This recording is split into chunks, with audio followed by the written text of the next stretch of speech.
Even 10 years were not enough to forget the terrible image of blades blocking the sky. Like an iron cloud, they fell upon the earth in a deadly rain.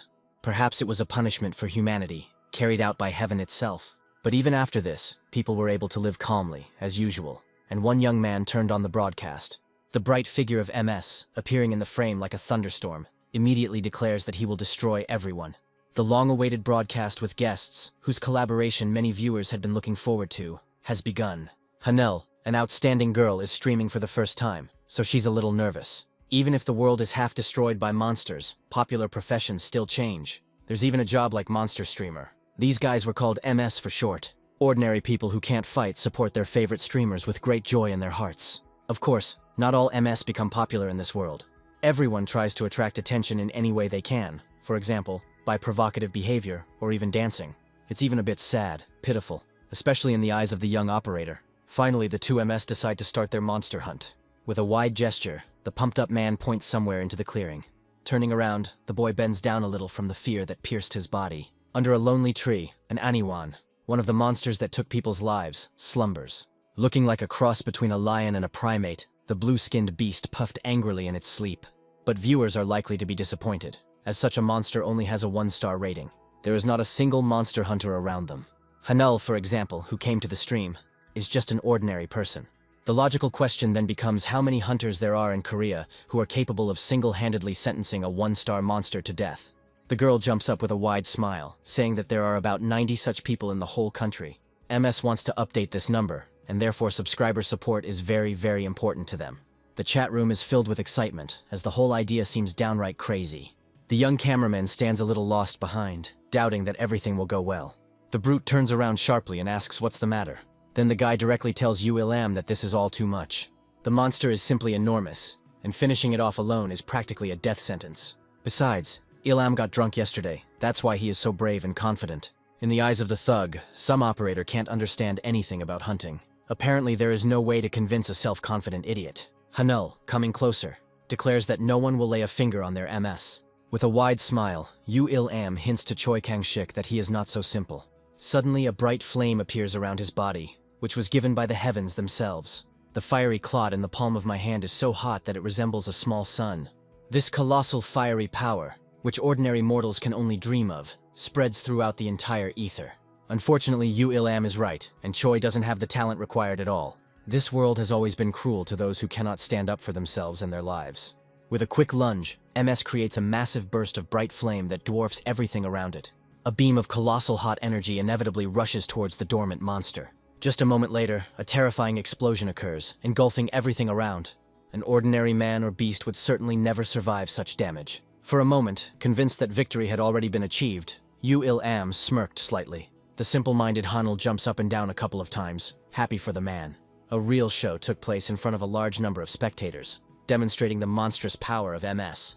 A couple of streamers even want to have a secret drink tonight in celebration of such a success. But their idol is interrupted by the surviving monster, which appears right behind them with a terrible clang. Its speed is unimaginable and terrifying, because even MS is unable to react to the threat in time. Only Choi Kang-shiku manages to shout something, but even a fool understands that the boy won't change anything. Uilam, still reveling in his own strength, somehow turns his head back. It is a death sentence, as the furious jaws of a hungry monster rush towards him. Only by a miracle does the man manage to escape death, jumping away from Hanul. Even if it's only for a short time, they escape the blow. The end, a terrible and inevitable end, came to all three idiots who decided to fight the monster alone. Hanul tries to tell Uilam to get up and fight the monster, but he is simply powerless due to fear. Finally, the monster is fully captured by Choi's camera lens, towering over mere mortals. But the audience not only doesn't sympathize, they mock the people in trouble. Unable to fight the monster, Uil jumps up and tries to run away, even knocking Hanul down. A girl with no superpowers is left to fend for herself. One swift blow, and her fragile body flies away, as if it weighed nothing at all. The men watching this froze as an icy fear enveloped their bodies. Hanul's body, thrown back, hits the hard ground harshly several times. But the monster decides not to stop there, turning its head towards the survivors. Is this how the life of one of the many MS who just wanted to become popular will end? Gathering his last strength, he tries to escape from his inevitable death. In fear, to the amusement of the audience, he asks the young cameraman to distract the beast. Literally ignoring Choi Kang-sik's life, he orders him to be bait. Left behind the fugitive, the young man still tries to force him to fight, but the man inevitably speeds up, betraying both his viewers and all his friends. But the monster doesn't care about this. He needs prey, and he pounces on the young man. All he manages to do is turn towards the most terrible threat. Having pulled ahead a little, the impudent Yu Il-am thanks the cameraman for his help. It's hard to believe that such an idiot decided to betray a person right on air. In his opinion, it would be better to live as a future monster hunter than as some kind of cameraman. Memories of his childhood slowly creep into the young man's mind. How his father reminded Sik Kang that God was watching over him all the time. God would protect him, and this always gave him hope for the future. Maybe now it's worth believing that God will come to the rescue. It's just that now, in a moment of great need, it's definitely impossible to believe in anything. They say that when the time comes to die, a very bright light begins to shine around. Coming closer, the monster bends down to the fallen youth. Suddenly, the guy checks the audience counter and sees that there is exactly one person watching him. He suddenly, as if by the intervention of another being, flies into the air. This helps him avoid a blow from the monster that would certainly be fatal. Only a split second passes before Sik Kang lands behind the horrific creature. He has no idea how he achieved this result, and the guy examines his hand. With trembling hands, he checks the message in the chat, which says that he is very surprised. At first, it even seems that the boy is sleeping, because what is happening looks too chaotic. He is brought out of his stream of thoughts by the monster, which has resumed its attacks. Suddenly, it freezes in place, its eyes blinking rapidly. Starting to quickly turn around, the creature cannot understand where its prey has gone. Quickly catching his breath, Sik Kang tries to recover from such persecution by hiding behind a tree. Despite all his efforts, he cannot read the creature's movements. Now is not the time to be distracted by anything, because any mistake could lead to death. Someone in the chat mockingly writes that he wants popcorn for this spectacle. Something unknown in the boy's backpack begins to jingle loudly. It was very strange, and in the heat of battle there was no way to pay attention to it. Opening his bag wide, the young man sees a whole pile of combat weapons inside. It's all the escaped MS who left the bag with the weapons to him. At least here Yu Il-am took care of him. With a sharp cry, the young man calls the monster to himself, drawing its attention. As soon as the creature turns around, it notices that an impressive-sized spear is heading towards it. Of course, the creature has enough skill and power to block the blow. Determined not to give up until he can defeat the monster with his own hands, he jumps up and swings his shovel. Unlike the escaped MS, he shows no visible fear of the creature. Dropping sharply, Sik Kang hits the enemy's forehead with all his might with the shovel. However, nothing happens. And for such a creature, such a blow turns out to be completely empty. Reality is not some kind of fairy tale, and it could easily happen that nothing at all will work out. In a rage, the monster lifts a huge boulder over its head. At first, the protagonist does not dare to retreat, swinging his fists widely. But soon he quickly loses his balance when a boulder flies right next to him and shakes the ground. There must be some way to defeat such a powerful enemy. Since he had no superpowers, he trained every day simply to survive. Every night I had to study and absorb new materials on hunter strategy. Suddenly, a message appears in the chat that the god is applauding the main character. Now the boy won't be able to defeat the monster, and he has only one chance to win. He stops abruptly in one place, stops running and turns his fist back with force. This is how he tries to attract the aggressive monkey to chase him. The monster that forced MS to shamefully flee the battlefield misses the protagonist's silhouette again. The back is the only part of the body where you can definitely hit. And now is the most opportune moment to carry out such a blow. Sik Kang's face changes into a rough, prickly grimace as he lunges at the monster. The blow hits the monkey right on its thigh, and it begins to howl from the unbearable pain that engulfs its entire body. Despite the intense and unexpected pain, the monster swings angrily. The young man is not frightened by this, and he thrusts his spear forward. The monkey doesn't have time to react, and therefore rushes straight towards the spear thrust forward. Gritting his teeth harshly, Sik Kang cried out in victory as he struck. The wounded monster opens its foul-smelling mouth wide in renewed pain. The weapon cuts roughly and deeply into the flesh of the disgusting monkey. With a furious, almost insane voice, the protagonist seems to order the creature to die. The camera, which had fallen out a long time ago, continued to broadcast what was happening all this time. None of the people gathered in the chat could believe that the operator had killed the monster. Tired and utterly exhausted, he slowly and triumphantly rises above the creature's body. His whole face is distorted with fatigue and pain. Unable to stand on his feet any longer, he falls with a crash onto the grass nearby. It's really hard to believe that it wasn't a dream. The young man reads a message that God is very pleased with the result. In addition, he called a second god, which means the operator now has 2 viewers. The chat continues to vigorously discuss Sik Kang's victory over the monster. Most people doubt that an ordinary person can do this. Some believe that this is a complete fake. The news that the operator fought Ani 1 and won quickly spread across the internet. Such an event simply cannot help but attract excessive attention. Viewers deliberately post clips and excerpts online to create as much buzz as possible. Having come to his senses a little, the operator comes closer to his device and looks at its screen. Swallowing nervously, he turns back. There lies the corpse of a giant ape, and only now does it dawn on the man that all of this was broadcast. Turning back to the device, the guy notices that more than 3,000 people are watching him. This is definitely not a dream, but a real reality. But above his head he sees a sign with an inscription that 3 gods are watching over him. With each such observing god, the young man notes that he becomes even stronger and stronger. He decides to take another look at his device. Turning to the audience, Sik Kang realizes that they have seen absolutely everything. He can't read all the people's comments because he's a little busy with things right now. The rescue team, called by one of the spectators, has already arrived at the scene. Yu Il-am, that pathetic traitor, was arrested right in Seoul. After such a disgrace, the only thing left for a man to do is rot in prison. Suddenly the young man remembers Hanul, who was seriously injured. He turns his head towards the place where she was pushed. The girl's body still lies on the ground, showing no signs of life. Messages from the gods appear in the chat asking the man to escape from here. The camera slowly pans to the girl's body, which is still motionless. Sik Kang informs viewers that the current situation is not suitable for broadcasting. The girl looks dead, but there is no blood visible on her. There are reports that some of the gods are concerned or even agitated by what is happening. Finally, the young man realizes that the girl lying in front of him is alive. The rescue team finally arrives on the scene, and the girl will receive all the necessary assistance. Several men hurriedly exit the car, dressed in special uniforms. The first thing one of them does is run up to the young man, asking if he is okay. Suddenly he shakes his hand, not believing that an ordinary boy can defeat a monster. However, Sik Kang decides not to lay out all his cards and says that he was just lucky. The help desk employee, praising him, asks him to film in such a way that it does not interfere with the specialist's work. This shoot could be his real chance. Moving the camera forward a little, he begins to actively comment on what is happening. The monster turns out to be still alive, so the armed men open fire with their weapons. Another group of people notice Hanul lying on the ground and gather around her. For all new viewers, the main character decides to make a reminder. The main goal of the rescue team is to extract the core inside the monster. Some time passes, and one of the employees successfully finds the core of the monster. The object located in the creature's body is the unknown source of the monster's power. Someone in the chat asks about Hanul's fate, and the man suddenly raises his head. Unexpectedly for himself, he sees one of the rescuers who falls with a crash onto the green grass. A large amount of purple substance begins to leave the body of the thrown girl. This colored vapor quickly rushes towards the fallen man, penetrating through his respirator.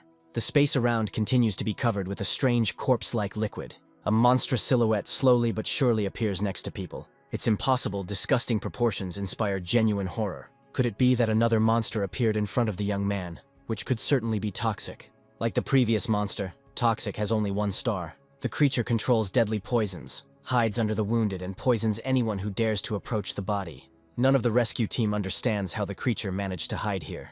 The commander asks to start the car quickly and be ready to retreat while they remove the core. One of the employees starts to panic, but the commander gradually brings him back to his senses. He has seen so much death, monsters, and tragedy that what is happening is nothing new to him. But the young man is not going to give in to the threat either. He will probably be able to save Hanul and one other person. In his backpack, the boy finds a small object that looks like a gas burner. Not a second passes before the young man activates it. This instantly attracts the attention of the monster standing nearby. The creature straightens up to its full height, looming menacingly over the protagonist. Suddenly, a whole stream of fire rushes towards him. The fire begins to ignite the bodies, which enrages the security personnel. The young man declares that it is better to put all his efforts into saving the fallen than to wait for their death. It was very surprising to him that he decided to help in this way, but he had to do at least something. He will need a fire extinguisher, which he takes from the rescue vehicle. If the poison is neutralized, the toxicant will not be such a dangerous opponent. Then there will be every chance to save those who fell victim to the monsters. The determined Choi Kang-sik does not know how to give up and do nothing. This is a great way to get into the real top of MS. Gathering his strength, he approaches the burning toxic. He, a simple operator, tried for many years to achieve at least something, but no one took him seriously. Perhaps this is what influenced his development as a true hero. Now you need to take a step, the first step towards receiving the long-awaited recognition. Turning to the camera, he states that fire is a strong weakness. Thanks to the flame, their poison is neutralized, and they become weak and helpless. And the fire extinguisher is needed to help the victim escape from the fire while the monster is disarmed. The monster has only 2 options, either abandon its prey and run away, or use all its strength and make a final push. From the outside, it feels as if Hanul's life force is being sucked out of her as she lies on the ground. Apparently, the monster chose the second option. Due to severe pain, The girl experiences severe, powerful spasms. As if enslaved, the girl rises to her feet and begins to scream hysterically. The monster, in his foolishness, thought that he could defeat the man without using poison. This will be the monster's main mistake, which will lead to its death. As Hanul gets closer, the young man swings his fire extinguisher. With all his might, he hits the girl with an object right on the forehead. The force of the blow is enough to throw her away. One of the gods watching the battle is stunned by what has happened, but all the others agree with the man's actions. Unfortunately, this was the only way to win. Without stopping, he runs closer to the man lying on the ground. Grabbing the security officer by the shoulders, the young man walks away. Gradually, he approaches the rest of the men who have arrived. At first, it seemed that all the victims had died, but the rescuer turned out to be alive. Thanks to the fire, the poison was neutralized. The flames are growing, so we need to get out of here as quickly as possible. Suddenly, Hanul appears behind Choi Kang-sik. The toxic substance survived and is still in her body. If she attacks now, there could be very big problems. Suddenly, the monster begins to leave the girl's body, disappearing into the air. A huge purple cloud rushes straight towards Choi Kang-sik. He suddenly changes his direction and flies into the sky, deciding to escape. Finally, the young man comes closer to the rescuers. He hands them over Hanul and their employee, leaving the men to put out the fire. Even though he saved 2 people at once, he was unable to finish off the monster. Turning to the camera, the man thanks everyone for watching his broadcast so closely. From today onwards, there will be no more broadcasts with ULM. Bowing slightly, the boy says with a smile that he is looking forward to new meetings.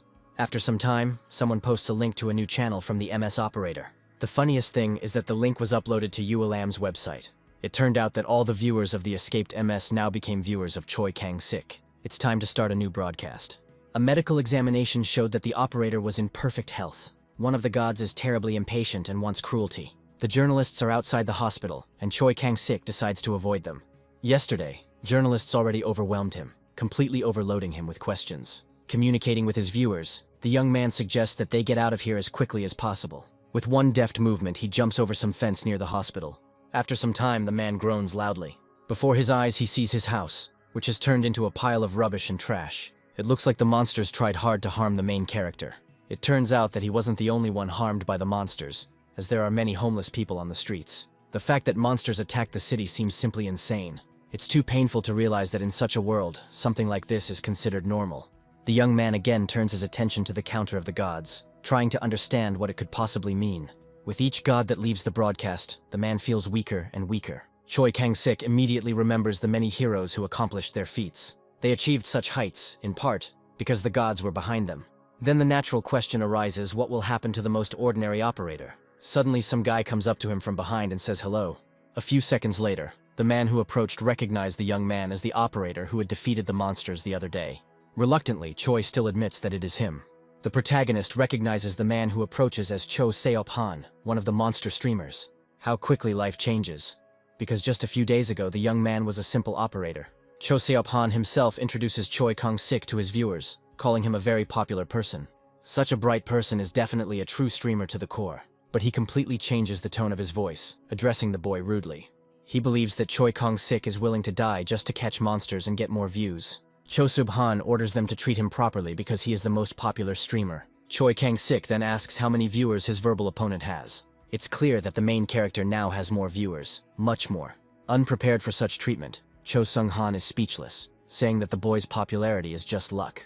The boy just reminds that the impudent person should watch his own life. MS is attacking its operator, because the latter should have warned it about the end of the commercial break. With a smile, Choi Kang-sik admits that he hasn't stopped streaming.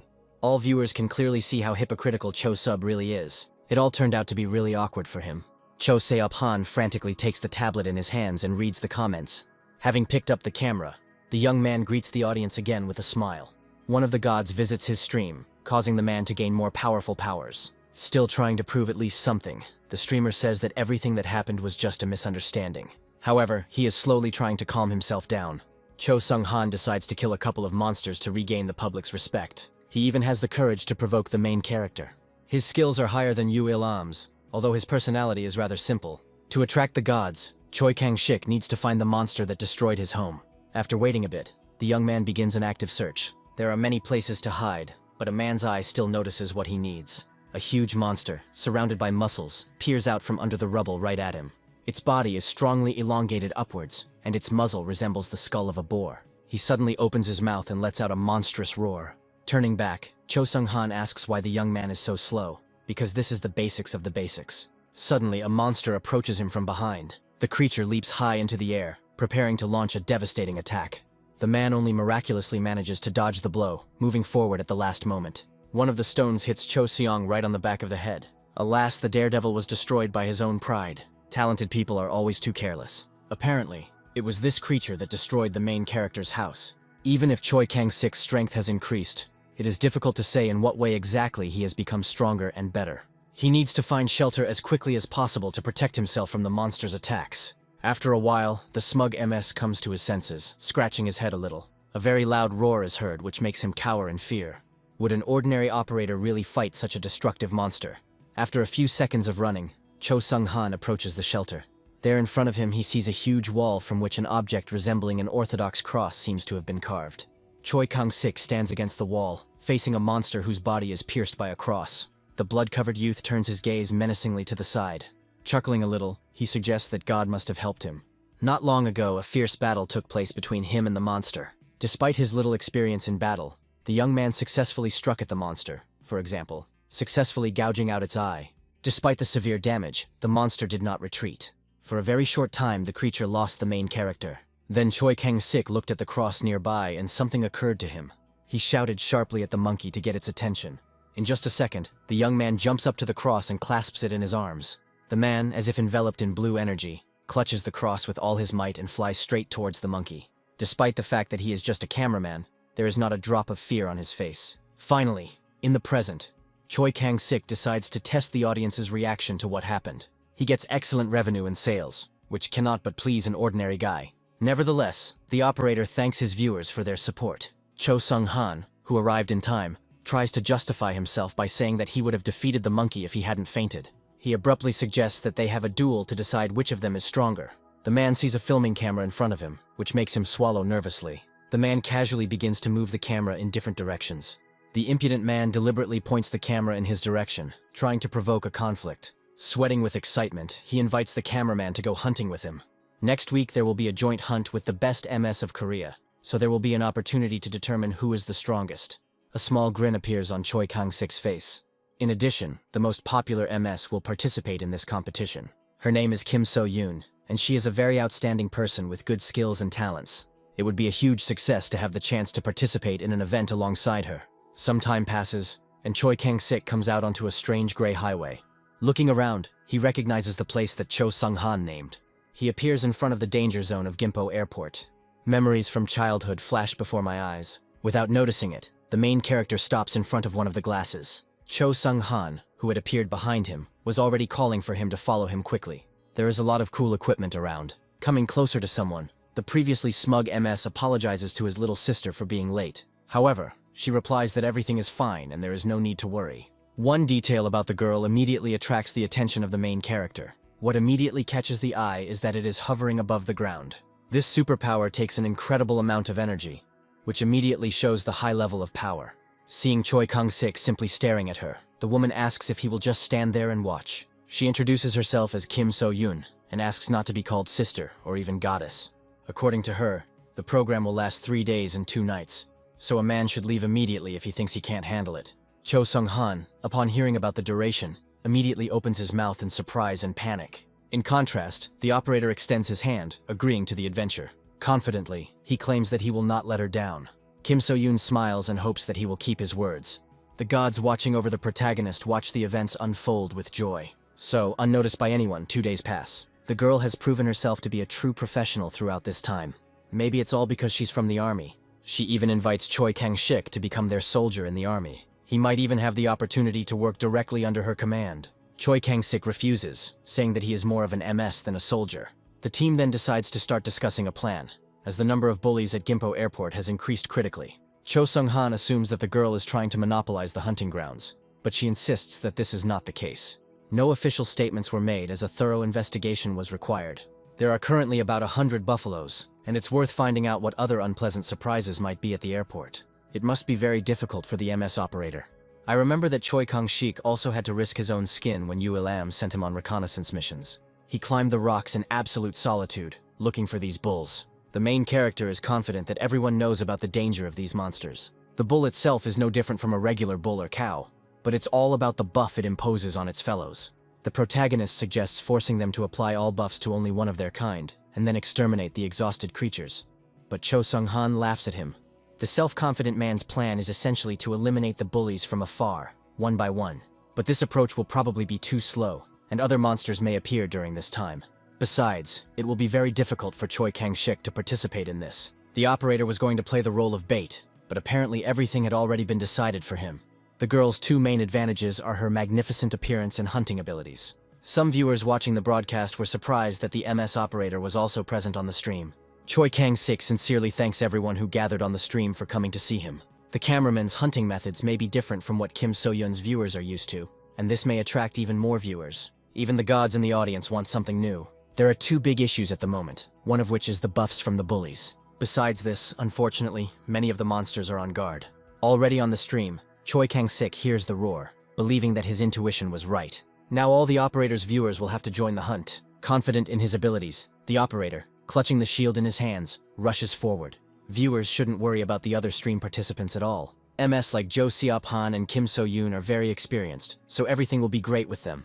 Now only the main character himself is in real danger, although he doesn't show it. Most of the bullies immediately apply their buffs, improving physical strength, intelligence, and frost resistance. The most terrifying monsters, when gathered together, become a deadly threat. Kim So-yoon, unafraid of defeat, boldly flies into battle with the monsters. The operator says that he will send a gift to one of the viewers who guesses why he is clutching an incomprehensible door in his hands. The chat is rushing at high speed, and it is unlikely that he will see the desired message. Someone in the chat says it's for camouflage, and Choi Kang-sik promises to send him a buffalo horn.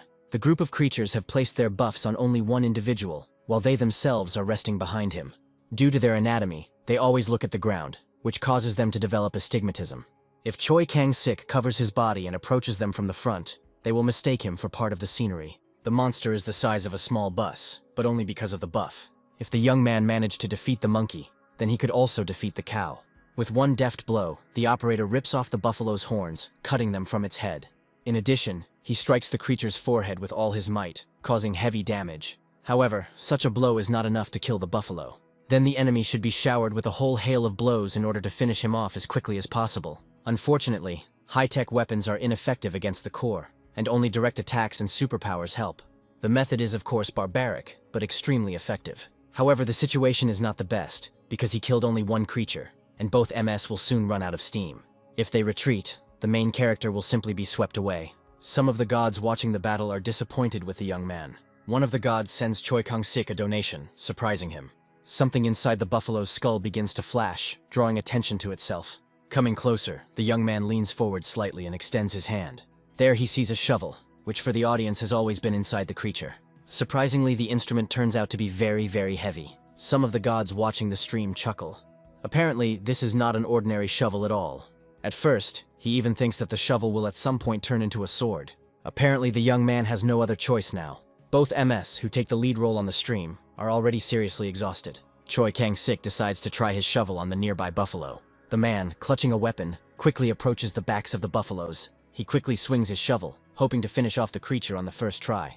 A moment later, the shovel is sent flying, straight at one of the buffalo. Surprisingly, the object develops a simply monstrous speed. She is simply monstrously sharp, which greatly surprises the main character. The buffalo drops a core that can be sold profitably. The young man chuckles a little, not expecting such an outcome at all. After this, he rushes towards the remaining buffaloes, wanting to cut them into pieces. The power of this shovel is simply colossal. With a slight movement, the gun hits the core and splits it. The young man moves quickly into the crowd of buffaloes, striking them blow after blow. There is not a shadow of fear on his face, and the former cameraman moves through the monsters with extreme courage. After a few minutes, only the corpses of buffaloes remain behind him. Now MS on stream should be much easier. The largest buffalo remains and poses the greatest threat. Small monsters will be much easier to deal with. A flame of monstrous proportions appears in the middle of a crowd of buffaloes. Some of them, on the contrary, freeze to death in the most terrible ice. Turning slightly, Kim So-yoon looks around the battlefield. Finally, reinforcements arrive to help in the battle. The situation is really almost completely out of control. Some of the gods watching the protagonist are nervous. A strange sound is heard that gives Choi Kang-sik goosebumps. Several MS are killed by something at once, tearing them into small pieces. Somewhere high in the air, the silhouette of a robot-like monster is visible. Something with several red eyes appears right on the battlefield, looking at everyone around. Its silhouette is incredibly huge and stretched into the air, resembling a man with white skin. At this moment, the young man begins to experience deep memories of his childhood. His beloved mother always seemed to him to be the most caring person in the world. He even had a cheerful sister who was happy to wear a simple dress. And the kind father, as usual, took care of the whole family. My whole life was turned upside down with the arrival of monsters. I will never be able to forget the vision in which the S-Star monster took the lives of an entire family. Even now, in adulthood, nightmares of the past haunt him. Now before him stood the Zero Blade, a monster whose power made entire cities tremble. Choi Kang-sik bursts into laughter upon realizing the situation. Perhaps this is the end of the promising operator. Right in front of the most powerful monster stands a seemingly ordinary man. However, he had been waiting for this moment his whole life. In just a second, he is airborne, approaching the monster in the sky. With a swing, he strikes straight at the creature's body. Zero Blade deftly dodges the blow. The creature's hands begin to display huge blades that seem to be extensions of its limbs. Choi Kang-sik will have to try harder if he wants to defeat the enemy. As if filled with superpowers, the protagonist continues his journey. He lived only to take revenge on the creature that destroyed his family. The father and sister sacrificed their lives when the Zero Blade caught up with them. Now Choi Kang-sik is filled with nothing but doomed rage. Only the thought of killing the creature drove him all the time. He dodges the monster's sharp blows with surprising dexterity. Of course, the monster touches him a little, but it's just a scratch. Blade Zero not only looks like a human, it can think and learn. Throughout his life, Choi Kang-sik conducted numerous simulations of this battle. He will do everything to ensure that the Zero Blade dies by his hand. Some of the gods watch the hero with inspiration. With a sharp movement, the Zero Blade knocks the camera out of the operator's hands. She falls with a crunch onto the hard ground. Zero Blade, a 5-star monster that creates as many blades as there are enemies in front of it. Theoretically, he is invincible, but Choi Kang-sik is about to change that theory. The determination that the protagonist possesses truly surprises the monster. The rage that envelops the young man gives him strength in battle. He makes several attacks with the shovel, hitting the Zero Blade. At this time, all spectators are watching a fierce battle. With this shovel and divine support, Choi Kang-sik can defeat such an enemy. The creature wrinkles its eyes, and it seems to be adapting to the attacks. His gaze is fixed on the shovel that the protagonist is clutching in his hands. The Zero Blade suddenly changes its direction, surprising the young man. The creature runs away, as if avoiding further battle. Viewers watching the broadcast cannot believe what is happening. For some time, Choi Kang-sik chases the monster, trying to stop it. Is it really possible that the monster that killed so many people is escaping from an ordinary cameraman? The creature moves quickly through the air, after which it suddenly stops. Cho Seop-han appears in front of him and attacks him with his energy attacks. Shocked by what is happening, the protagonist asks what MS is doing. The white-haired man was overconfident that he would be able to finish off his opponent. Green energy hovers above the Zero Blade. She falls with all her force on the monster's body, almost paralyzing it. What he saw brought a malicious grin to Cho Seop-han's face. However, after a few seconds of triumph, he suddenly falls silent. As soon as the green haze clears, the monster appears before the man again, completely unharmed. Now the Zero Blade fights 2 opponents at once. This means there are now twice as many blades, which can lead to complete destruction. With lightning speed, the blades rush towards MS. Choi Kang-sik somehow manages to dodge the incoming blow. The only thing that is clear is that it won't be possible to avoid it for long. The sky suddenly lights up with a blue flash as the Zero Blade quickly leaves the battlefield. Realizing that he won't be able to win today, the protagonist presses his lips together in detachment. Cho Seop-han's hands spasm as he checks his chat messages and sees that he's messed everything up. Although at first it seemed to him that he and the main character worked very well together. Seeing Choi Kang-sik's angry expression, he backed away a little. In a convulsive voice, the man tries to apologize and say that he wanted to do the best, so he even offers compensation. But this does not stop the enraged operator, and he hits MS on the cheek with all his might. An angry young man compares MS to buffalo waste. The next day, the protagonist is in the hospital, consumed by thoughts about the Zero Blade. No one could have imagined that they would meet so soon. It's obvious that he's not that strong if he decided to run away from the battlefield. The day will come when the young man will definitely succeed in destroying him. Outside the hospital, a large number of crows suddenly start screaming. In the world in which the main character exists, there are 2 types of monsters. Some of them are dangerous and extremely deadly, while others are completely harmless. For example, a monster called an okerkul, which can read the fate of the area where it is located. A cry from the left head signifies trouble, while a cry from the right head signifies prosperity. It's lucky that it's the right head that's screaming at that moment. The gods watching the man are clearly bored and act like ordinary spectators. Suddenly, Choi Kang-sik remembers that something went wrong with his equipment. However, it turns out to be nearby, in the chest of drawers closest to the bed. I wonder what happened while he was in the hospital. According to the news, The Zero Blade has fled somewhere to the south. It has a bad reputation for good reason, as all overconfident heroes die on the spot from such monsters. Without the help of the gods, the young man would certainly have died without having achieved anything. However, he managed to survive the encounter with such a deadly monster. The miracle is that the young man was almost unharmed. The only problem is that he can't find his shovel. He even turns to one of the gods and asks where the object is. However, the gods refuse to answer, and the search for the shovel promises to be difficult. At such moments, a change of scenery helps a lot. After some time, the young man gets in touch with his viewers. From the very beginning of the stream, he has been receiving large donations and being asked many questions. He decides to answer the most common one by saying that he doesn't have any superpowers. The boy calmly explained the reason that prompted him to start fighting with the Zero Blade. He asks all his viewers to never lose hope in their lives. Choi Kang-sik calls himself an ordinary person, but someone who suddenly entered the room says that this is not true. The man turns out to be a doctor who apologizes for interrupting his broadcast. He insists that one cannot call a man ordinary when he rushes at a monster with only a shovel. However, the man's body is fine, as he is very well trained. They are now in a specialized hospital for monster diseases. The doctor starts talking live on air about how incredible this hospital is. True, at one point he finally realizes that he has gone too far. The doctor honestly reports that many people want to perform an autopsy on the main character. This news comes as, at the very least, an incredible surprise. The team of doctors conducted numerous tests, but they all showed that the young man was a completely ordinary person. However, government officials do not agree with such conclusions at all. They even took the main character's shovel out of curiosity about what kind of object it was. It's ironic that instead of any reward, the government took away the man's gun. Having finished speaking, the doctor began to hurriedly rummage through his pockets. He says they managed to find something interesting. Such information immediately attracts attention. A man in a white coat throws some object and hands it to the main character. In front of him is a processed core that looks like a plate. The core can be called the foundation of the monster, and those people who can resonate with the cores are called superhumans.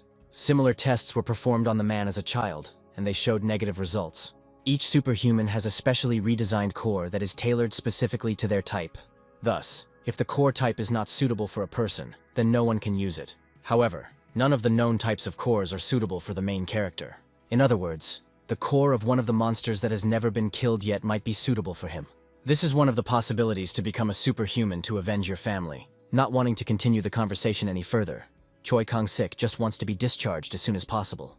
They agree to discharge him, but on the condition that he return for an examination in a month. The doctor is being too insistent about finding the right core for the young man. He sees incredible hidden potential in the main character, but it looks as if the young man himself is not very interested in this. Suddenly, the doctor notices that the boy's shovel is standing right next to the bed.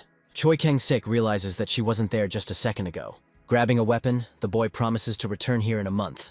After some time, he approaches the Monster Fighting Association, which was created to fight monsters. He often came here when he worked with Yu Il-am. Here you can recycle and use a large number of things that drop from monsters. Thus, you can make good money from killed monsters. Approaching the reception desk, Choi Kang-sik states that he is here to collect his reward. The girl, opening her mouth wide, immediately recognizes him. Along with her, many other MS will recognize the main character. But on his face, for some reason, there is only fatigue and contempt. Like a crowd of fans, the guys surround the man from all sides. The first thing people are surprised by is that the operator looks too ordinary. Choi Kang-sik confirms in a tired voice that he is not a fake. The girl next to him asks again how she can help him. The boy would like to receive his reward for the recently killed monsters. At this time, the gods watching him begin to get very bored. Someone from MS comes closer and, placing his hand on Choi Kang-sik's shoulder, asks him to look at him. Some monster hunters are surprised that such a shy guy actually scared the Zero Blade. These smug idiots are just too annoying. With a quick movement of his hand, Choi Kang-sik takes out his phone. With a smile, he points the device at the boys and calls them suspicious. One of them, in a trembling voice, asks to turn off the camera completely. This is enough to scare men away, as if they were real nobodies. At the start of the broadcast, Choi Kang-sik explains to viewers where he is now. Two brave men decide to leave because they don't want their reputation to be damaged. Finally, the girl brings the man his share. The young man frowned slightly and took several pieces of paper into his hands. He asks if there could be mistakes here, since he has killed so many monsters. Looking back, the girl admits that her boss is to blame for everything. Determined to show who's boss, Choi Kang-sik informs his viewers that the Monster Fighting Association cheated him out of his award. Besides this, they probably want to take his shovel into their own hands. A breathless man suddenly runs out to him and introduces himself as the manager's assistant. He admits that most of the proceeds from that hunt were sent to the families of the hunters who died that day. One way or another, This was a necessity of the association. But the protagonist is not at all happy with this, since compensation should be provided by internal funds. He doesn't even know all the hunters who accompanied him that day. The assistant understands that he could lose his career if he makes a mistake. Choi Kang-sik is adamant and waits for an explanation. Someone calls out to him sharply from the side in a rough voice. Several people in military uniform ask him what he dared to do in such a sacred place. Seeing Sir Park Jin-chan in front of him, the assistant manager bows. The now noticeably older man is openly disappointed that the assistant was unable to stop such a small rebellion. The MS all around support the seasoned military man, asking him to deal with the upstart. The gods watching what is happening agree that the old man needs to be taught a lesson. Hunter Park Jin-chan is not a streamer, but a real enemy of monsters. Quite average in skills. He is one of those who witnessed the very first monster invasion. Under his leadership, a whole generation of hunters grew up. The elderly hunter calls the protagonist an unfeeling brute because of his selfishness. But the young man openly mocks the thinking of the man opposite him. He recalls that not a single person stood up for him on the day his family died. The government even dropped a missile where he lived. This was done to damage the Zero Blade as much as possible. Because of this, the main character's house turned into a place where a massive fire raged. The high-tech weapon didn't leave even a scratch on the Zero Blade's body. Ultimately, the best way to defeat a monster is to fight it one-on-one. It's as if he's ordering the hunter to get away from him. The elderly soldier understands the seriousness of the situation, but has no intention of retreating. Of course, the response to the Zero Blade's attack was wrong, but the hunters cannot be allowed to make the same mistakes again. Only Choi Kang-sik reminds that he is an ordinary person without superpowers. These words greatly surprise Park Jin-chan, because the young man's fight with the Zero Blade was incredibly exciting. Turning to the assistant manager, the protagonist says that he is only willing to take a shovel and the horn of one of the buffaloes. A man in a jacket looks at the instrument in his sports bag with surprise.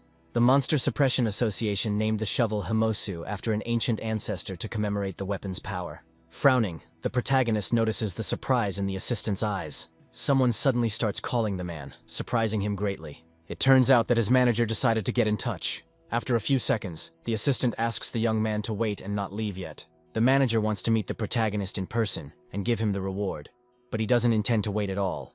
The gods, watching Choi Kang-sik's actions, are completely losing their patience. Someone from the side calls out to the main character. A man with an extremely tall figure and a strong physique pushes everyone in his path. His teeth clench together, literally grind with rage. Only now does the cameraman recognize the man as Yu Il-am, the one who once abandoned him. A slight grin appears on the face of the new crowd favorite. Once they reach the backyard of the association, an altercation ensues between them. Yu Il-am will never believe that his former operator was able to scare away the Zero Blade. Both the spectators and the gods are now interested in what is happening. In any case, there is always a stream as evidence. However, according to Yu Il-am, everything happened only thanks to this shovel. The onlookers gathered around watched the proceedings with pleasure. Grasping the instrument tighter, the man doesn't even try to deny it. Is this pathetic statement all that Yu Il-am came here for? Starting to come closer, he threatens the brute with real death. He asks not to make him laugh, even though he backs away in fear. If you think about it, people probably can't do such things just because of a shovel. With a smirk, the cameraman asks if Yu Il-am is ready to go to hell. Terrified to death, the man runs away, and Choi Kang-sik continues to provoke the bully, asking him to do something. Yu Il-am was tried for abandoning his partner, and was given a suspended sentence along with a huge fine. On top of that, he is forced to marry some girl he doesn't even know. Choi Kang-sik sighs and calls the man a real freak. However, the court found him not guilty. While slightly stretching his hand, the protagonist notices that Yu Il-am hates him. Then he invites him to fight like real men, placing the camera in a prominent place. This battle will be all fists and nothing more. The young man's physical abilities are enhanced, and therefore he can deal with the enemy without weapons. Yu Il-am shouts and suggests that they both use their superpowers in battle. This behavior frankly infuriates the main character. There's no way Yu Il-am can win without using the core. Reluctantly, the young man still agrees to fight using superpowers. But he, of course, is not going to give up even the chance to win. With a wide grin, the brute instantly forms a fireball in his hands. His eyes narrow, and all his thoughts are filled with ideas of revenge. Swinging his arms sharply, Yu Il-am is already preparing to launch the deadly sphere towards the cameraman. According to him, this will be the last stream that Choi Kang-sik will conduct in his life. A colossal flame rushes towards the main character, but he meets him with open arms, without running away. Smiling, he realizes that his former partner hasn't changed at all. He manages to maneuver between clouds of fiery smoke without taking damage. It seems impossible because no one else has done it, but they're just getting started, so Yu Il-am still has a chance. He uses his Tokaibi fire skill, turning the area around him orange. The protagonist is surrounded by fire on all sides, as if he had fallen into a deadly trap. With his arms spread wide, Yu Ilam generates a simply monstrous amount of flames. It looks like Choi Kang-sik will remain a simple cameraman, but the young man suddenly jumps out of the flames, completely unharmed by the fire. It's hard to believe he worked for this big guy for 3 whole years. Unable to react properly, Yu Il-am tries to cover herself with her hands. Thanks to the fact that the protagonist knows Yu Il-am's style by heart, he is able to land the first blow. However, the force of this blow is enough to knock a tooth out of the opponent's mouth. All the spectators are naturally amazed at how well the young man is doing. The gods who are watching the battle feel very, very animated. With the second blow, the villain flies back, falling onto his back. His body visibly shakes from the intense pain. The girl who marries him is unlucky, and he shouldn't even try to shake money down for new teeth. No one watching the battle understood what it was all about. After this, Choi Kang-sik takes out his camera and says that he taught the impudent man a lesson, and also reminds him about the girl who won the prize last time. Suddenly, several bird feathers land next to him. A black silhouette appears on the protagonist's shoulder. The creature turns out to be apparently a young Okarkul. Many viewers in the chat are amazed by this, because everything looks quite cute. Apparently they are still chicks. The right head continues to make sounds, and therefore the man will certainly be accompanied by good luck. This is an excellent opportunity to test the well-known proverb in practice. It turns out that the manager's assistant was watching the entire battle. He is also surprised that the young man was able to become friends with the Okarkul. You can't just stand and watch, because a man has to carry out the arrest. He comes closer and says that he would like to talk to Choi Kang-sik. However, the protagonist himself seems to be in no mood for conversation.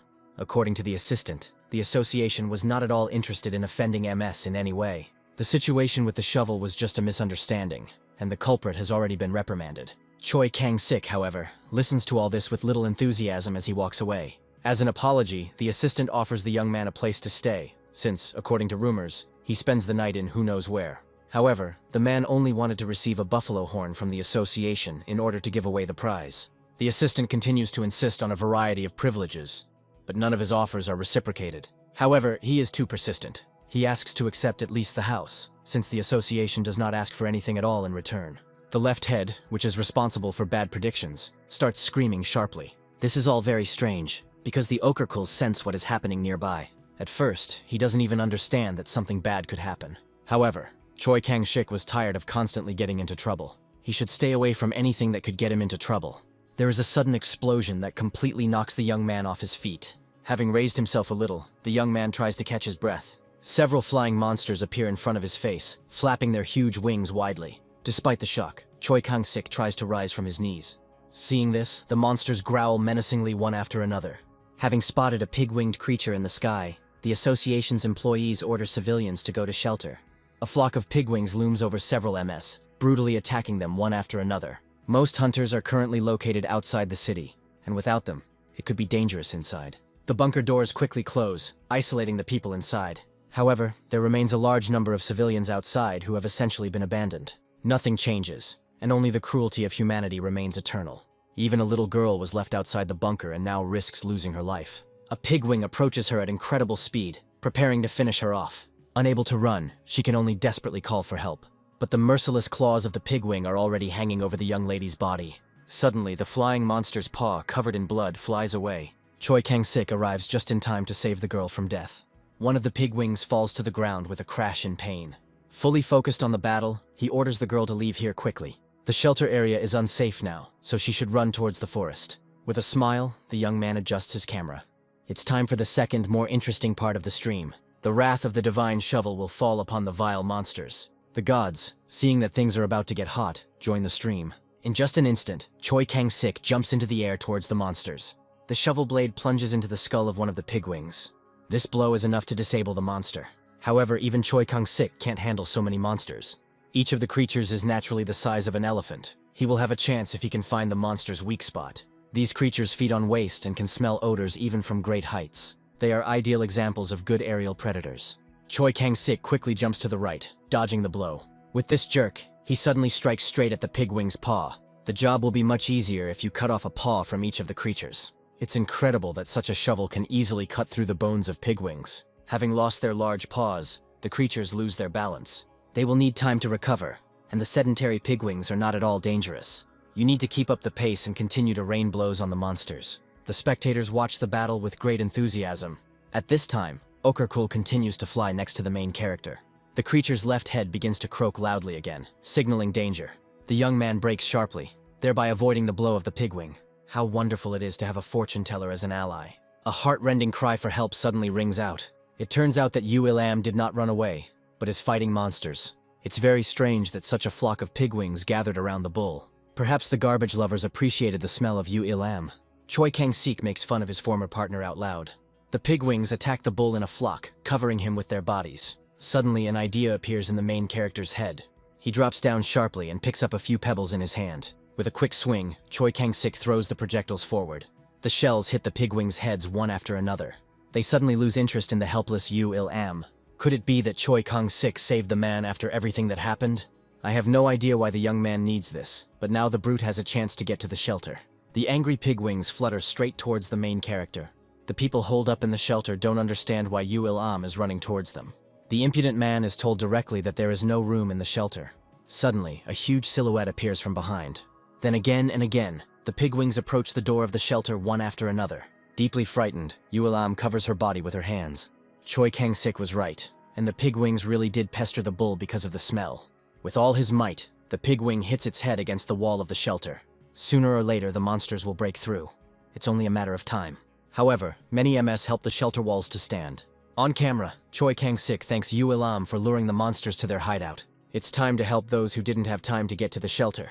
If there were more MS on the street, things would go much faster. Miraculously, Yu-Il-Am survives. He has a chance to take advantage of the chaos and get into the shelter. However, one of the pigwings lands on his tail. A second later, Choi Kang-sik hears a scream from above him. It turns out that the monster grabbed the bull in its paws. He, with his mouth open, asks the protagonist to save him.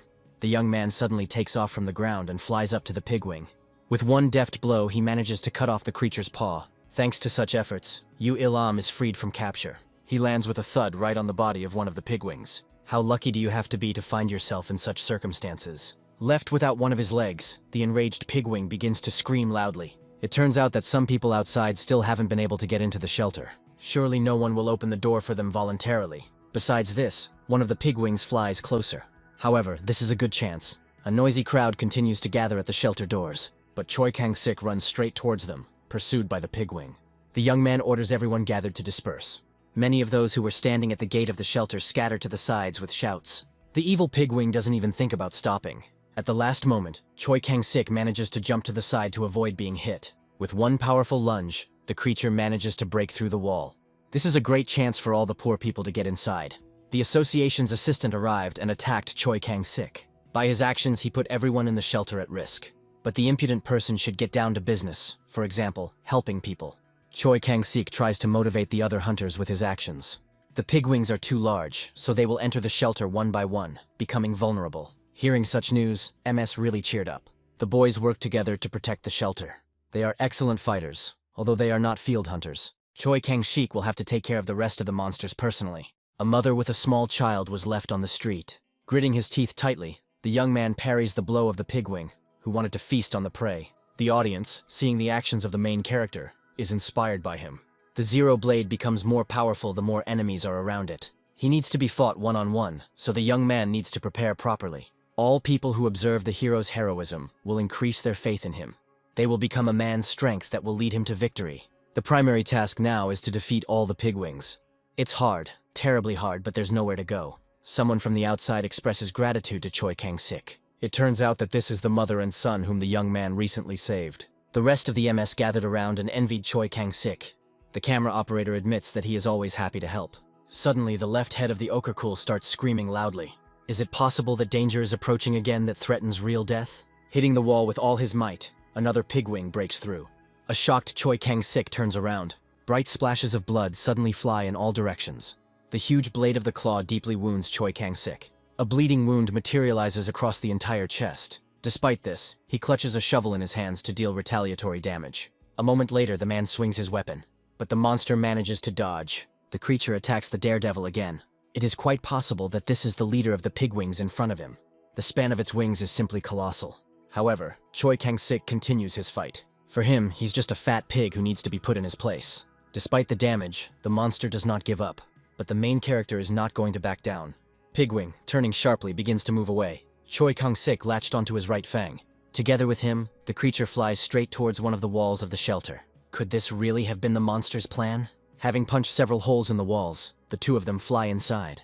Each floor collapses into different parts. After flying through a colossal number of levels, the duo crashes into the ground. The onlookers gathered around initially believe that they died from the fall. Suddenly, a hand in blue clothing emerges from under the ground. Choi Kang-sik slowly emerges from under the rubble. He can't keep his balance at all. Spectators anxiously ask the trembling man if he is okay. The huge body of the pigwing begins to shake off the concrete. A second later, he bursts out of the rubble, screaming furiously. All the main character's thoughts are only about how to dodge the attack. But his body, due to severe injuries, does not obey at all. At that moment, it even seems that triumph flashes across the pigwing's face. Suddenly he hears the voice of a familiar girl who came to his aid. A dark purple sphere appears on the battlefield. Kim So-yoon, flying closer, binds the pigwing with her magic. Upon seeing the girl, the audience simply explodes with delight. However, Choi Kang-sik doesn't intend to dump all his work on her. Together they form the perfect team. The immobilized pigwing can only cry piteously. His body is instantly cut into two parts. With one powerful blow, Choi Kang-sik kills the immobilized monster. Now they are even, because Kim So-yoon paid for the young man's help. This is great, because no one likes to be in debt. Some of the gods, watching the hero, break into smiles. The girl didn't expect to see him here at all. The thing is that Choi recovers from his wounds very quickly. Kim So-yoon mutters something under her breath. She remembered that her younger relative was simply crazy about the operator's streams. This news, in fact, pleasantly surprises the young man. However, there is no time for talking, and Kim So-yoon is forced to leave. With the help of her magical powers, she rises above the ground. Choi Kang-sik, clutching a shovel, silently watches her go. Turning back, he snorts loudly. Apparently, the rumors that the association keeps secret documents in its basements are true. The entire building was filled with large shelves of papers and folders. Something really catches his attention. Emergency services are gradually arriving to help all the injured people. Choi Kang-sik bids farewell to his viewers, saying that he needs to rest after the battle. He promises to show the gods real pleasure, but later, someone from the outside calls Choi Kang-sik. One of the hunters who is outside the city runs into him. He asks the young man to sell him a shovel. "I'm so tired of such impudent people." One of the gods gives the main character a donation, which greatly surprises him. Apparently, the gods are seriously planning a new adventure. I wonder what they presented this time. However, the shovel is not sold to strangers. MS continues his persuasion, saying that he will take good care of the weapon. The main character threatens to turn on the camera if they don't leave him alone. Someone else interrupts the conversation, rudely calling out the insolent man. Does he really have the nerve to try to take things from the main character? Because of people like him, the reputation of hunters suffers greatly. However, even he notices the shovel the man is clutching in his hands. Judging by his look, everything had only become much worse. Looks like we'll have to find a way out of this situation. The main character hits the ground with a shovel with all his might. Suddenly he sees a ring that has appeared on the handle of the shovel. It's unlikely to be for beauty, and the ring must certainly do something.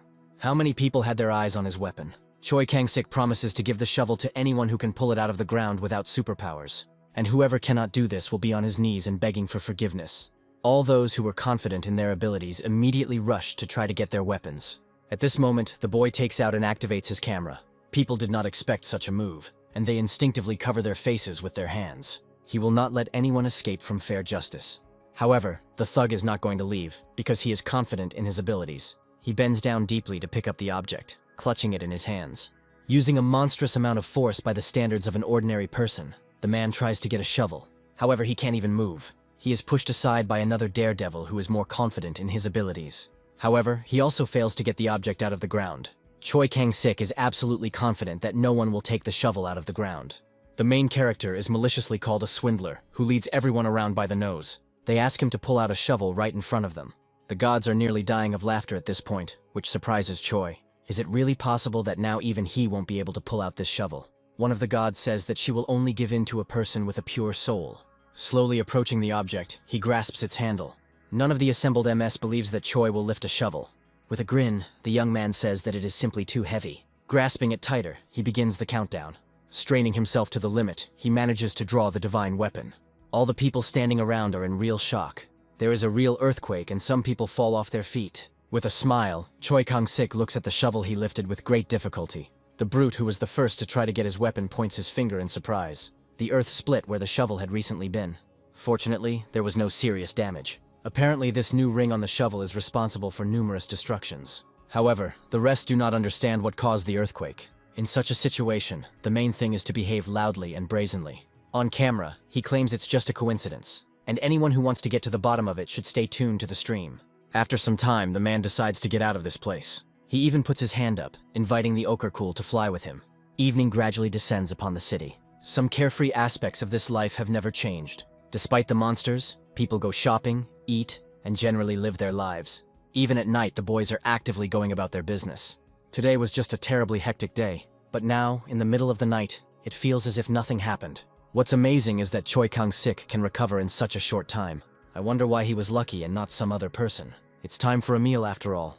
One of the people nearby, drinking his drink, looks back at the cameraman. The news is currently airing a story about the MS operator. This afternoon, dozens of pigwings attacked the hideout of the Monster Fighting Association. Choi Kang-sik made the greatest contribution to the battle. According to the news, the young hunter has no superpowers. They promise to keep a close eye on him, as he maneuvers extremely skillfully on the battlefield. I wonder what this seemingly ordinary operator is hiding. Still, first of all, a man needs to eat. Another god joins the stream. Then the young man cannot just sit idly by. It's time to hit the road towards new adventures. There is a street in the city, next to the association building, which is safe and quiet. Does the spectator who won the buffalo horn really live here? You have to be an oligarch or the child of a national hero to live here. Someone calls out to Choi Kang-sik from the side. It turns out that this is security, monitoring the safety of the street. He's trying to say that he didn't mean anything bad. Seeing the shovel in his hands, the security guard loudly declares that the unknown man is armed. Suddenly, his body is enveloped in countless streams of current, restricting his movements. After a few seconds, they finally ask for forgiveness. He says with a smile that he would have done the same. It may sound very strange, but the security guard is a big fan of the MS operator. Choi Kang-sik came here on business, and therefore asks for permission to enter. As a reason for the passage, the man shows a buffalo horn. This is a prize for the winner of the stream, and he delivers it personally. In general, according to the rules, it is forbidden to enter this territory, but an exception will be made for the operator. Already in the elevator, Choi Kang-sik realizes how much his life has changed.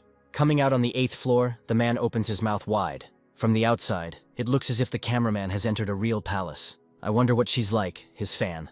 However, the meeting could end in anything. Alternatively, you can simply leave the gift and leave. This is what the young man decides to do, simply leaving the buffalo horn at the door. Hiding around the corner, he begins to wait for his fan. A girl slowly comes out from behind the door. Choi Kang-sik looks at her silhouette with surprise. The lady who appeared quickly looks around, not seeing anyone. Finally, her attention is drawn to the buffalo horn that was left for her. She is genuinely surprised that the operator kept his promise. The main character even blushes a little at what he sees. To be honest, she is very beautiful. Suddenly, the left head of the Okarkul begins to scream loudly. The girl instantly turns towards the bird's voice. Not wanting to give himself away, the young man tries to shut the Okarkul's beak. Fueled by strong interest, the fan moves closer to the source of the sound. But there is no one there anymore, only the open elevator door. Choi Kang-sik himself doesn't understand why he's running away, because he only needed to say a few words of congratulations. He quickly runs past the guard, hastily saying goodbye to him. Finally, he asks him not to tell anyone that he was here. Suddenly, the young man falls with all his might straight to the ground. He crashed into someone in front of him. The person turns out to be Kim So-yoon, dressed in a military uniform. She immediately recognizes the young operator and greets him. The young man does not directly answer the question of what he is doing here. However, MS insistently demands an answer to its question. Seeing that she was about to use her superpowers, the man replied that he had come here to give the prize to the spectator. For a while, Kim So-yoon stares at him suspiciously. Deciding not to linger any longer, Choi Kang-sik walks past her. Turning around, the military woman says that from the moment he met the Zero Blade, it was clear that the young man didn't care about his life. It's painfully common for people like him to go missing, at least sometimes, but he should be really careful. However, life with gods as spectators hardly suggests such a thing. Out of anger at what happened, Choi Kang-sik tightly clutches the body of the Okarkul. The animal, unlike people, is not going to tolerate such antics, and therefore immediately begins to peck the young man.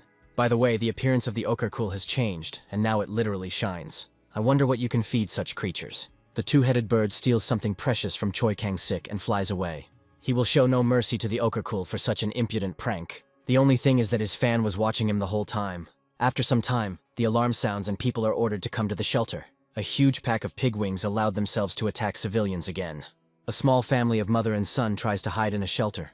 Suddenly, one of the pigwings stands in their way. The creature spreads its wings wide and barks menacingly. The monster will definitely eat the civilians in front of it alive. At the last moment, the woman tries to protect her fearful son with her body. Suddenly, Choi Kang-sik falls right on top of the pigwing, piercing its body with a shovel. The worried lady hesitantly raises her gaze. She recognizes her savior as the popular MS operator. As always, the kid has the most epic entrance. He waves his hand at the Okarkul, asking if he has filmed everything. The bird chirps contentedly while wearing a camera around its neck. The gods watching the stream continue to act extremely impatient. One of the pigwings flies closer to the boy on the ground. Swinging his shovel with glee, Choi Kang-sik prepares to receive donations from the gods. The young man has become incredibly popular recently. However, for some government bigwigs, he is simply a walking problem. He became very popular, and it would be foolish to deny, a very strong personality. The shovel that was confiscated also adds fuel, because it is definitely not an ordinary one. The assistant suggests completely taking away the object in favor of the association. However, they are not villains, and therefore the hero who saved the city should be rewarded. This kind of thinking is not entirely clear to the assistant sitting next to him. With a grin, the boss says that they will reward him and return the shovel back. There is a house in the city that doesn't accept people at all. It could certainly be the best reward that could be given to a hero. After all, it won't be their fault if something happens to him there. At this moment, the MS squad is trying to get into the protected area. No one gives them a pass, and one of the hunters even curses out loud. However, the military can do nothing about these upstarts. If it weren't for their superpowers, they would definitely have been taught a lesson in good manners.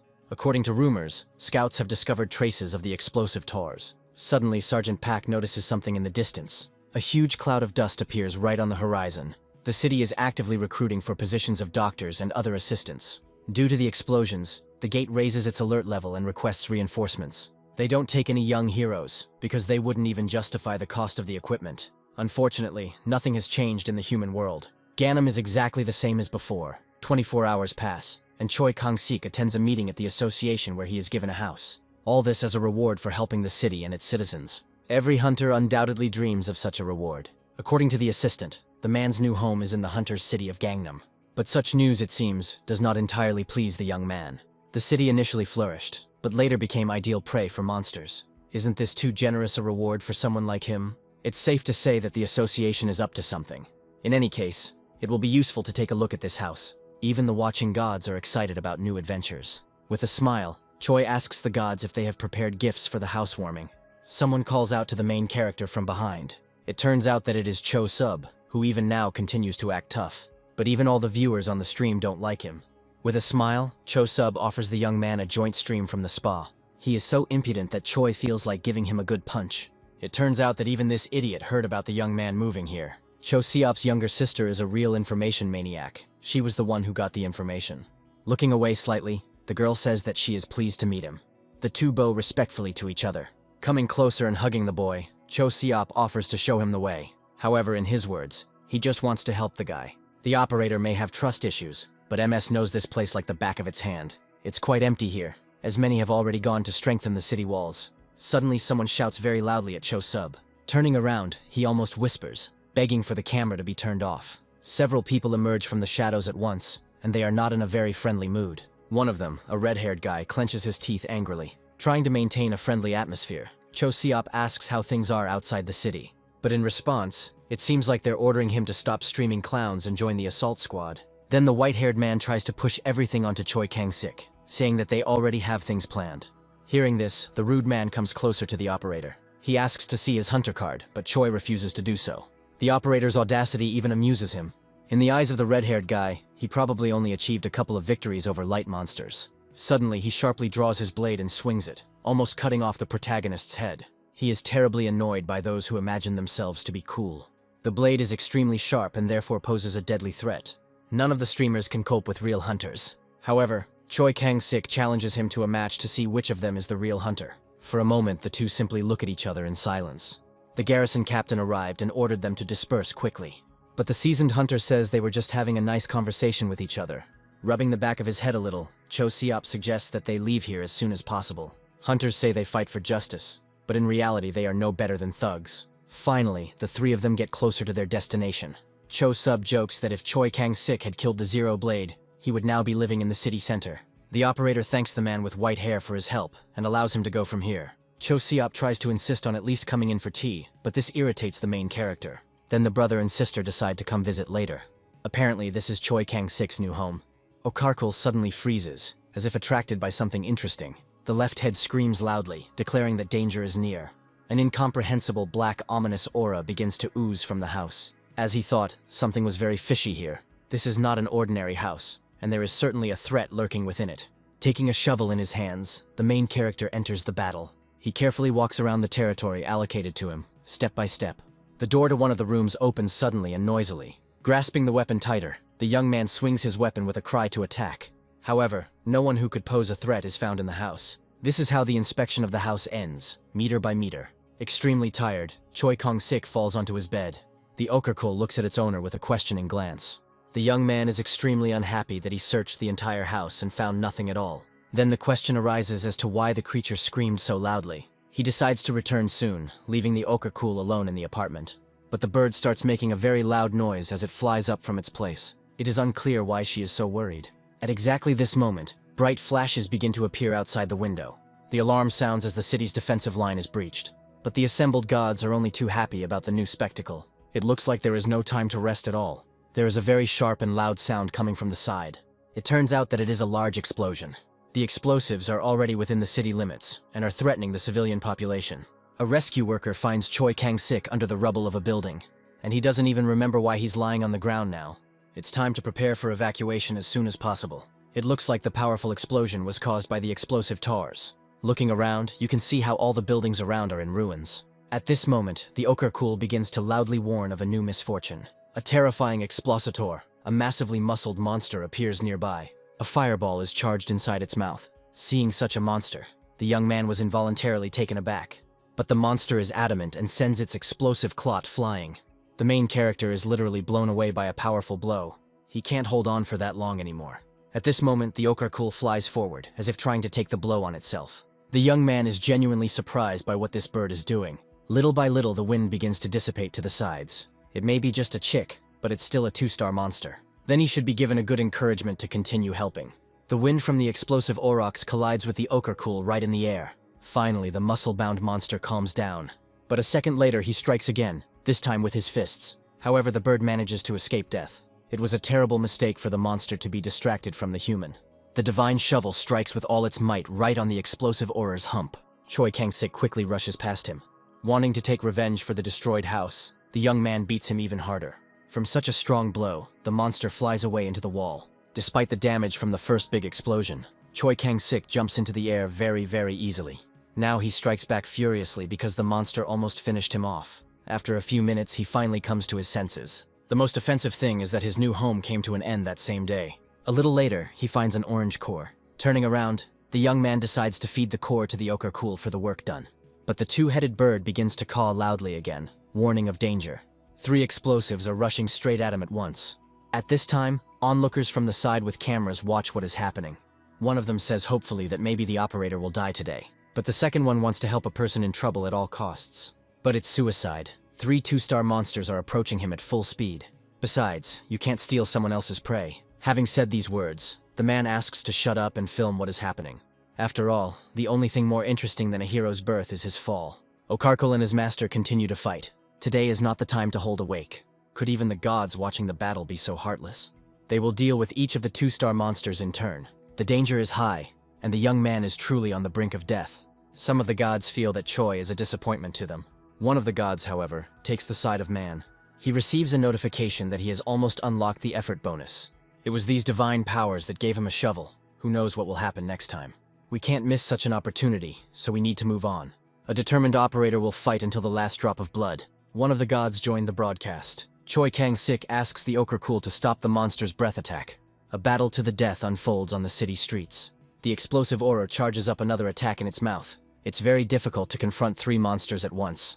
Unable to bear the pain, Choi begins to scream at the top of his voice. Suddenly, another god joins in. And because of this, the young man receives an incentive bonus. Everything around is suddenly illuminated by a bright blue light. Okarkul, previously soaring quickly in the sky, freezes. Each of the explosives freezes in the same way. It seemed as if time had stopped completely around the man. At this moment, 2 bright flashes of light appear in the sky. It turns out that these are dice. They slowly fly straight towards the protagonist's face. The gods offer Choi Kang-sik to choose a number at his discretion. He thinks of a number in his mind, and suddenly a flash of blue light explodes in front of him. An 8 appears on the bones that fell from the sky. This was the number the young man had in mind. A bright column of energy descends upon his body. One of the gods temporarily lends him his powers, giving him access to chakra. Choi feels a new energy flowing through his veins, and everything seems subject to his power. Then, first of all, he needs to deal with the monsters surrounding him. None of the explosives can stand against him. With a quick lunge, Choi Kang-sik rushes forward, piercing the monster's body. With a deft movement, he manages to cut one of the monsters into 2 parts with his shovel. There are still 2 monsters left to deal with. Thanks to the chakra, the man seems to see their every move. It's an amazing and truly mind-blowing feeling. Strength overwhelms the man, giving him the opportunity to teach the monsters a cruel lesson. It's time to put an end to the explosives attacking the city. They are very formidable enemies, but now they cannot do anything against them. People watching do not understand how this is even possible. One of them even thinks it's just a dream. Choi Kang-sik moves across the battlefield like lightning. Swing after swing, he wounds the explosives until they bleed. One of the monsters began to accumulate dangerous energy within itself again. But enough of resisting them. It's time to go to hell.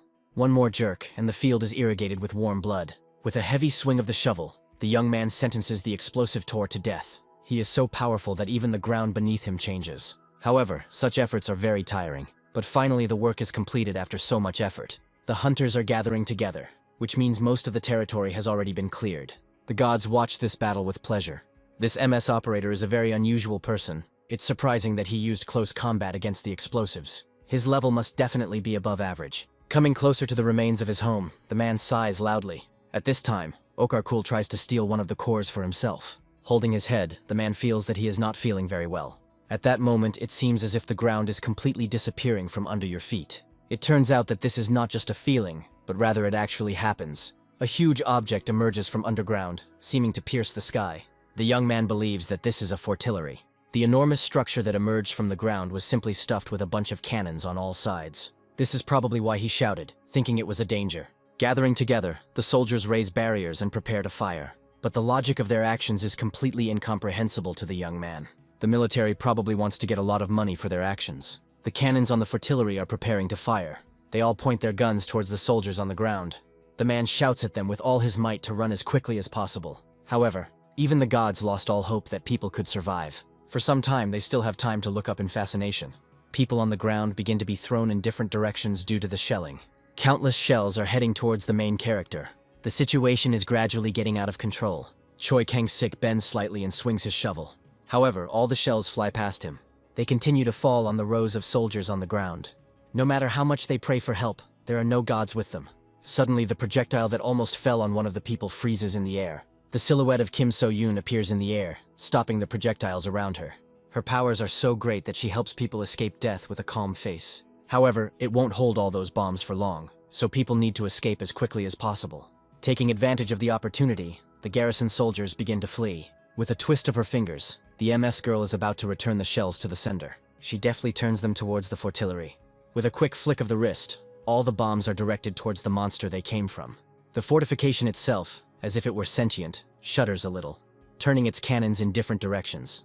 The counterattack does not cause the creature to receive a scratch. Turning back, Kim So-yoon orders the cameraman to leave here, but he is too interested in why the fortillery does not attack him. The military sees that the shelling has stopped, and believes that the creature has run out of ammunition. This may be their only chance to attack the enemy. Suddenly, all guns are pointed at the people again. The fortillery is fully combat-ready in just one instant. However, she does not perceive Choi Kang-sik as her target. The creature constantly analyzes nearby opponents. Landing on the man's shoulder, the Okarkul begins to croak about good intentions. At this point, the operator heads towards the fortillery, thereby attracting attention. She still doesn't attack anyone even though a lot of time has passed. Coming closer, the operator is convinced that he is of no interest to the fortillery at all. I wonder what could cause this effect. Suddenly, the fortification wall begins to move apart. The gods are watching events too impatiently. At this time, Okarkul begins his filming. The man begins his broadcast by telling viewers that it is time to explore the interior of the fortification. Not without some trepidation, Choi Kang-sik heads inside. Inside, as expected, it was pitch dark. However, the camera and light managed to capture the outlines of the cannon floors. For the first time, he sees the inside of a fortillery in person. Within its walls, many mechanical arms move at high speed. He can't just stand there and be silent during the stream. He quickly jokes that viewers have now visited his real home. The gods remain pleased with this performance. Something from the side attracts the man's attention. It looks like a giant blue smiley face. From the outside, however, it's not very clear what he's doing. What is also surprising is that there is a house inside the fortillery. Choi Kang-sik explains to the viewers that he sees a house that looks like the one that was recently demolished. It is no different at all from what the government gave him. Did they really seriously think about settling him here? It is amazing that the fortification created the structure exactly as it was originally. The man feels that human energy is food for the Fortillaria. This means that she reacted to the chakra in this way. It's very late and Choi Kang-sik wants to end the stream now. After some time, the main character returns to his place of residence and rests. He decided to take a nap right inside the Fortillery. While the man slept inside the monstrous building, great changes took place in his body. The bonus for effort is a more serious thing from the god's side. The young man suddenly opens his eyes. Approaching the mirror, he examines his body and sees how much it has changed. The guy experienced divine power. It looks like the incentive bonus hasn't expired yet. The young man can easily lift a whole box of supplies over his head. Never in his life had he possessed such strength. Approaching the exit of the Fortillery, he asks her to look after his house. The slimes gathered inside the building see the man off. With a smile, he asks them not to let him down. A huge number of people have already gathered outside, and everyone is interested in interviewing the young man. Apparently, they kept watch over him throughout the night. With his mouth open, he declares that he has nothing to tell now. We need to get out of here as soon as possible. He can no longer use the power of his chakra, but his body still remembers the feeling. Thanks to the acquired skills, the young man deftly maneuvers between people. They watch Choi Kang-sik in amazement, not believing their eyes. He never thought that everything would be so simple. Suddenly, he crashes into some giant in front of him. The man quickly apologizes for his sloppiness. The man in front of him is truly enormous, towering over him. They slowly shake hands. The giant introduces himself as Kang Ho-yeon. He is the deputy commander of the Seoul Capture Squad, and he came with a proposal. He is offered equipment from a 4-star monster and the position of squad leader. Such a proposal, of course, captures his complete attention. In return, the man asks to simply join them. This statement shocks all the gathered onlookers. It's a very enviable offer, and many people assume the man will agree. This equipment is so cool that it is priceless. Besides, to kill a Zero Blade, you need the best equipment. But he also needs to be alone to defeat this monster. He is incredibly grateful for such an offer, but is forced to refuse. Everyone watching this opened their mouths in shock. But Kang Ho-yeon chuckles a little when he hears this. The words about fighting with the Zero Blade seem to encourage him. A month ago, a secret meeting took place in the center of Seoul. There were some pretty important people gathered there who decide the fates of other people. A man in a business suit, sitting on the sofa, asks how things are going. Everything is going according to plan, as expected. You need to entrust the killing of 3-star monsters to the assault squad. The officials smile condescendingly, saying that they never doubted the soldiers. According to intelligence, the monsters are exhibiting both mutation and strange behavior, and their size has also increased 2 or 3 times. However, this situation is still under the control of the assault squad. First of all, officials are required to keep this information secret. The number of hunters who refuse to cooperate with the government is growing. Such individualists pose an even greater danger than the monsters themselves. Recent events prove this, and independent hunters are becoming a big problem. Their number, in fact, should be significantly reduced. Officials, in turn, will ensure that there are no problems. The captain of the assault squad will do everything in his power. Already now, the MS operator is starting its broadcast. Every summer, 3-star carp grow out of control. He's not interested in the carp themselves, and his main goal is to deal with 3-star monsters alone. Suddenly, a loud explosion is heard behind Choi Kang-sik. I wonder what that was. A car is driving from the direction of the explosion, which was previously heading towards the river. Could something terrible have happened that she was rushing back? A large number of evil carps appear directly behind her. They rush in a huge crowd right behind the retreating car. The MS vehicles in the back are trying to shoot back at the enemy with all their might. I wonder what these terrible mutants are doing here.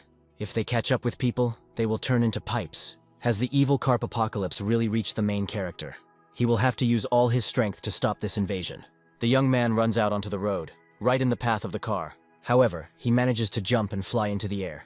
The driver, miraculously not hitting the man's body, screams in bewilderment. It's time to activate the hero's special ability. From the powerful blow, the evil carps fly into the air. With furious force, the man plunges his shovel straight into the ground in front of them. With a powerful blast wave, he manages to incapacitate a larger number of mutants. At that moment, he even thought that the earthquake wouldn't work. However, a large number of evil carps are approaching him. Some god asks the main character to answer the phone. Choi Kang-sik has no idea what the gods want from him. He is, unfortunately, in too vulnerable a position. However, the young man should be able to defeat the monsters. He rushes through their slimy silhouettes with fury. The gods do not leave the young man alone and ask him to look at the hilt. A strange and incomprehensible metal stick appeared on it. At this point, all gun positions on the Fortillery are closed. He presses a strange red button from the slimes. Only now it's not entirely clear what to do next. Did the gods just want to distract him for their own amusement? Now the city has turned into a real hell of war. A new explosion occurs. its force sweeping Choi Kong-sik aside. It looks like the fortillery opened fire on him. However, it still helped to deal with the evil carps. This means that Choi Kong-sik is now able to control the fortification's operations. This is a great donation that will help you more than once in the future. If such an invasion took place here in the city center, the situation by the river is even worse. People who came out of hiding are trying to recover from the shelling of the fortification. They are surprised that the main character simply leaves after all this. After his destructive act, he left only one evil carp alive. At least this way this couple of MS will earn a little change. However, one of them has a very bad feeling and suggests that they get out of here. So they leave the monster unfinished, lying on the road. Stretching forward, he sinks his teeth into his fellow. Thanks to this, he manages to begin to mutate right before our eyes. His body changes under the influence of the mutation, as if growing anew. Once fully recovered, the evil carp lets out a small roar. At this time, the monsters in the river seem to hear his cry. In the upper reaches of the Han River, another explosion occurs, and then another, and another. Many evil carps, one after another, leave their shelters. Kim So-yoon, who arrived on the battlefield just in time, successfully held off the monsters for some time. She is helped by other MS patients who have never experienced anything like this before. It's very strange that these monsters are many times larger than those that were last year. On top of that, a whole bunch of strange mutations appeared. However, we need to destroy the bulk of the enemies before the situation gets out of control. Deputy Commander Kang Ho-yeon is also fighting on the front lines. With furious blows, he scatters monsters left and right. His trusty shield, a powerful artifact, helps him in this. For example, he puts up a barrier in front of himself, which helps protect him from a pack of enemies. The man quickly gives the order to hold the line as long as possible. Last summer, it was much easier with these enemies. If the battle continues like this, their unit will be the first to fall. The military tried to contact the government to understand what was happening. They were given the same answer as last year. Monsters devour the corpses of their fellow monsters to become stronger. Creatures evolve and develop new skills, such as becoming faster. Others grow heavier armor to withstand attacks. There are more and more new mutations. Slowly but surely, the monsters are turning into a colossal threat. They relentlessly break through the rows of human barricades. The monsters are inexorably taking away 1 meter after another. One of the garrison members tries to cover his body with his hands. Kim So-yoon comes to his aid and saves him at the last moment. The deputy head of the capture squad furiously thanks the girl for her help. But people can't afford to delay any longer. Using her superpowers, the girl crushes the monsters into one big ball. She squeezes her fingers tightly, as if crushing the monster's bones with her thoughts. And so it happens, and the huge pile of monsters turns into a bloody mess. Such power is truly incredible. She involuntarily makes even the most seasoned warriors tremble. However, it seems that there is no end to the evil carps. At this moment, a new silhouette appears behind the people. The man who came was extremely disappointed with the success of MS. The captain of the special squad doubts that such hunters are worthy of fighting under the banner of Seoul. Il-ak, one of the most disgusting people whom many dislike. A faint smile flashed on the face of the commander who approached. It's time for the assault squad to show what they're made of. They are even deploying an artillery missile system. A powerful volley is fired, which should remove a bunch of monster lives from the battlefield. A multitude of projectiles are heading straight towards a pile of evil carps. The sharpened missiles pierce their shells, pinning them to the ground. At this moment, the lightning squad enters the battle. They paralyze crowds of monsters with powerful energy strikes. In addition, lightning begins to strike unexploded rockets. It turns out that these missiles are designed to conduct electricity more strongly between monsters. A huge chain lightning begins to run through the bodies of the evil carp, frying them alive. Gradually, the assault squad takes control of the entire battlefield and plans to take 80% of the spoils for themselves. Overall, such a low move was expected from someone like Il-ak. The assembled MS and soldiers are indignant, as they have suffered a large number of losses. These guys risked their lives and now they'll only get scraps. Kang Ho-yeon comes out to meet the captain, angrily clenching his fists. He roughly grabs Il-ak by the lapels and lifts him up, claiming that he knew about everything in advance. However, the man does not admit that this is really the case. However, he had prepared military equipment in advance, which raises suspicions. It is impossible to prepare so quickly without knowing the scale of the threat in advance. The captain says with a smile that talented people are always envied. Kim So-yoon, flying closer, tries to reconcile the two quarreling men. Now, as much as I wouldn't like it, is not the right time for quarrels. One of the soldiers approaches his commander and reports his readiness. It's time to lure the entrenched creatures out. All soldiers are ordered to act according to the plan. New silhouettes of carp are gradually beginning to appear on the water. They immediately begin to be attacked by chain lightning. This helps to keep the seemingly countless crowd in place. At the same time, another group of soldiers starts doing something with the water. They use their superpowers to influence the liquid. Several angry carps suddenly jump out of the liquid. But reliable allies cover for their busy squad mates. By working together, people manage to hold back the monsters, but they must always be focused to win. The water has already warmed up enough, and a new enemy will appear soon. Due to the actions of the assault squad, the surface of the water is covered with orange bubbles. Finally, a huge splash of water appears. A colossal monster suddenly jumps out. This is the legendary leader of the evil carps, a target for assassination. It's time to move on to the second stage of the plan. To defeat the monster, you will have to prepare reinforced harpoons. On one command, the soldiers open joint fire on the enemy. The harpoon blades relentlessly plunge straight into the victim's body. The sharp ends of the weapons pierce the monster's body, but the plan doesn't seem so reliable. The mutant possesses such terrifying strength that he is capable of simply dragging people underwater. However, people are armed with more than just ordinary harpoons. It's time to release another lightning bolt. Endless flashes of energy begin to run across the leader of the evil carps. They effectively immobilize him, forcing him to roar in pain. But Kim So-yoon, the great MS, is confident that this is not enough.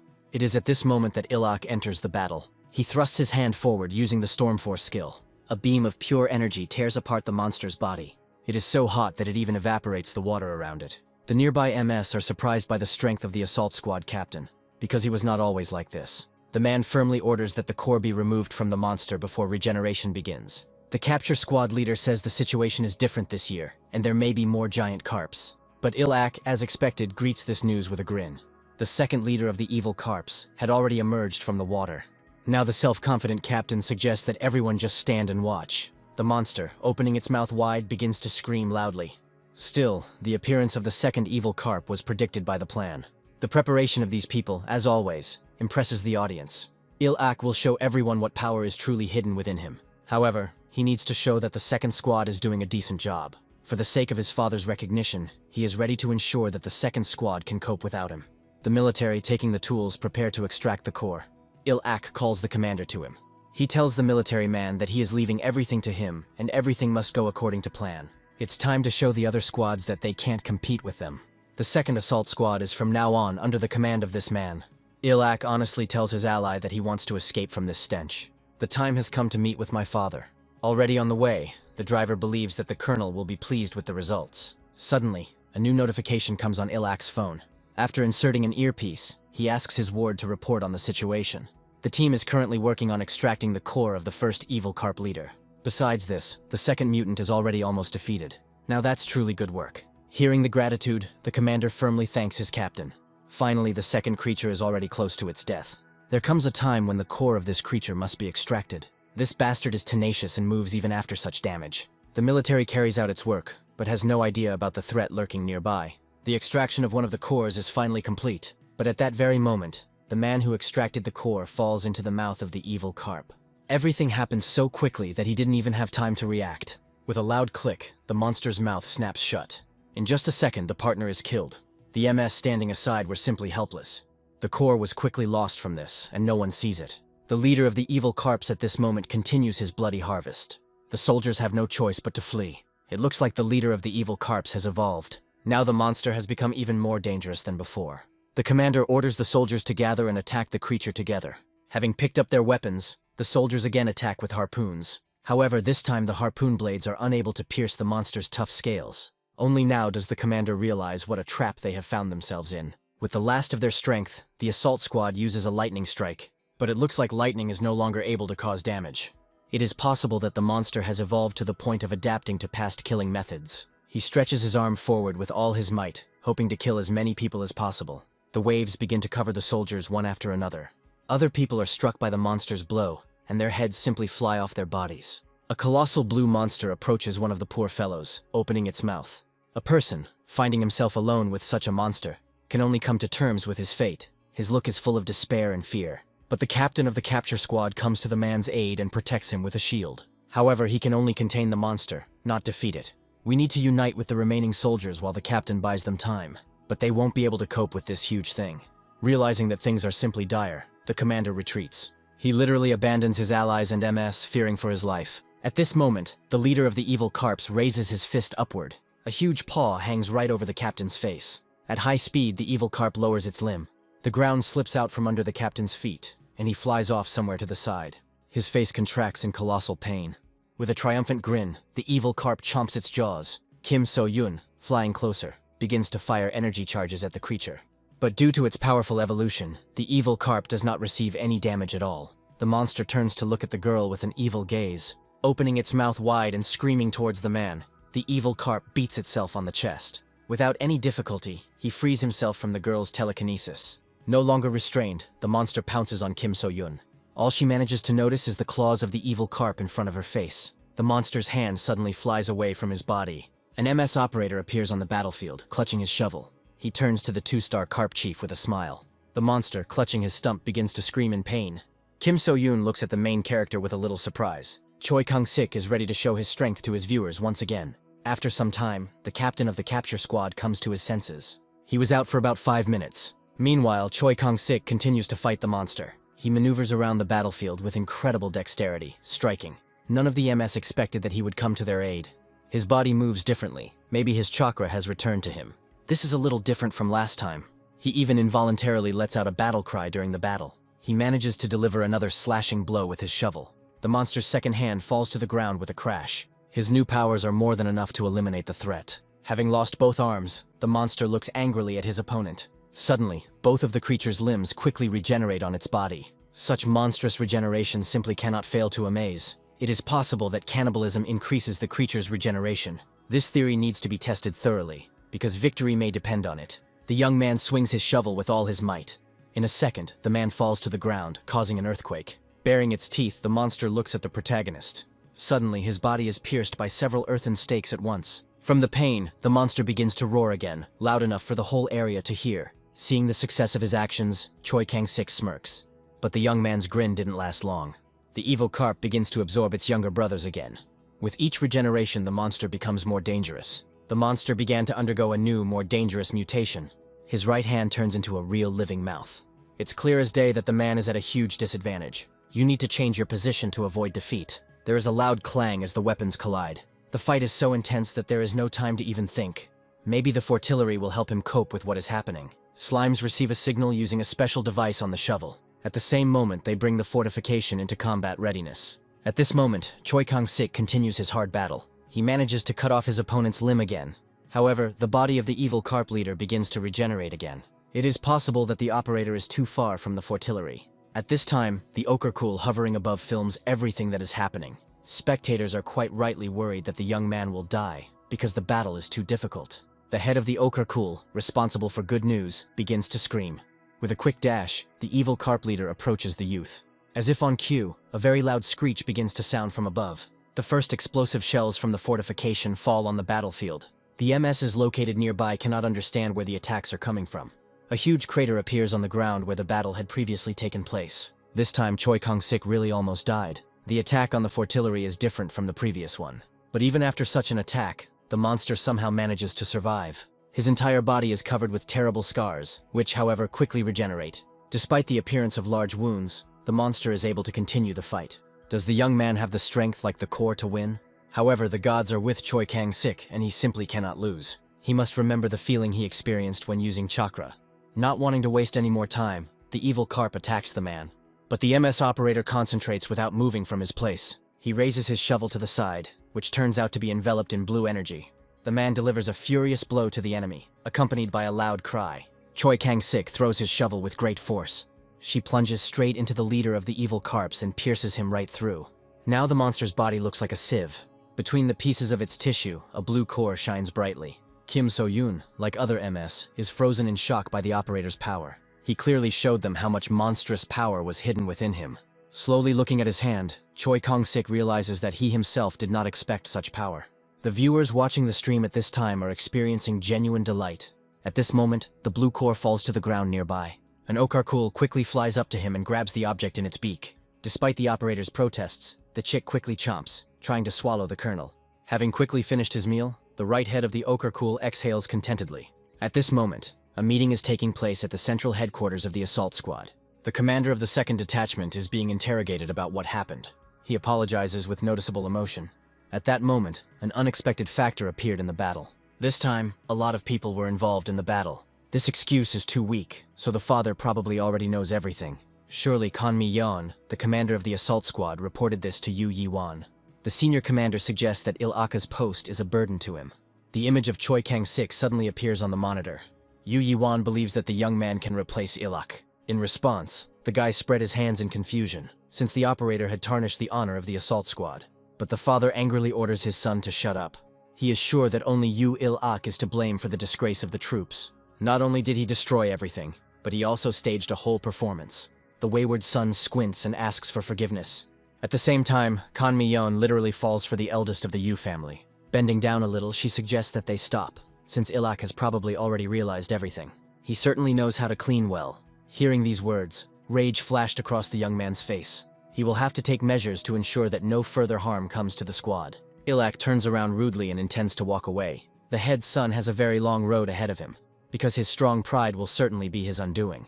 Kang Mi-yeon receives a new, special mission for herself. She has to find out everything about the operator, because it's better for him to become an ally. It looks like the boss has too high an opinion of the guy, but the thing is that he reminds Yu Yiwang of his old colleague. It is immediately clear that we are talking about the legendary Kim Mushin, the defender of Seoul. It would be nice if they got their youngest son involved in this matter, which apparently is Yu Il-am. The Monster Fighting Association is currently conducting an interview.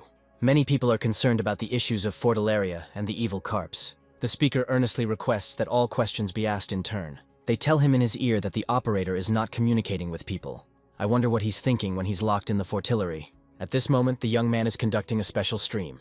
He introduces the slimes that control the Fortillery to the audience. They are quite gentle and at first glance very friendly. Besides this, there are a lot of similar slimes here. Someone is calling Choi Kang-sik's phone very persistently right during the broadcast. This is very strange, because he only allowed notifications marked urgent. Suddenly, Choi Kang-sik freezes in place. It turns out that the Zero Blade has reappeared in public. Apparently, plans are changing dramatically. The Zero Blade has appeared in China, and travel between the countries is severely restricted due to the monsters. We need to find a plane somewhere to get to this country. Then the young man decides to ask his viewers for help, so that they can help him with the flight. This offer immediately interests the girl who received the buffalo horn as a reward. As a reward, the operator promises to invite the viewers who help him to visit the fortification. Then the viewer firmly decides that she will not miss such a chance. The chat on the stream starts to move at breakneck speed. However, the desired message still reaches Choi Kang-sik. He sees that the girl even tried to call him several times. Apparently, she really is a very unusual girl. And officials, seeing the recording of the stream, are amazed at the operator's audacity. Il-ak is also in the meeting room. He says that the assault squad will take full responsibility. Still, men agree that they need to get involved with the impudent man. The elderly man finally gets through to the operator, but the operator responds rather rudely. He asks directly if they have a plane. However, the official's response is a dismissive one, as it takes a lot of nerve to communicate like that. Il-ak suddenly approached and snatched the phone from the secretary's hands. He reports that the plane will be provided by the assault squad.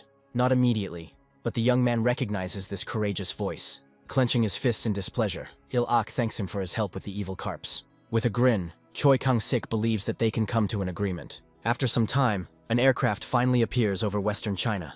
The crew is inexorably approaching their destination.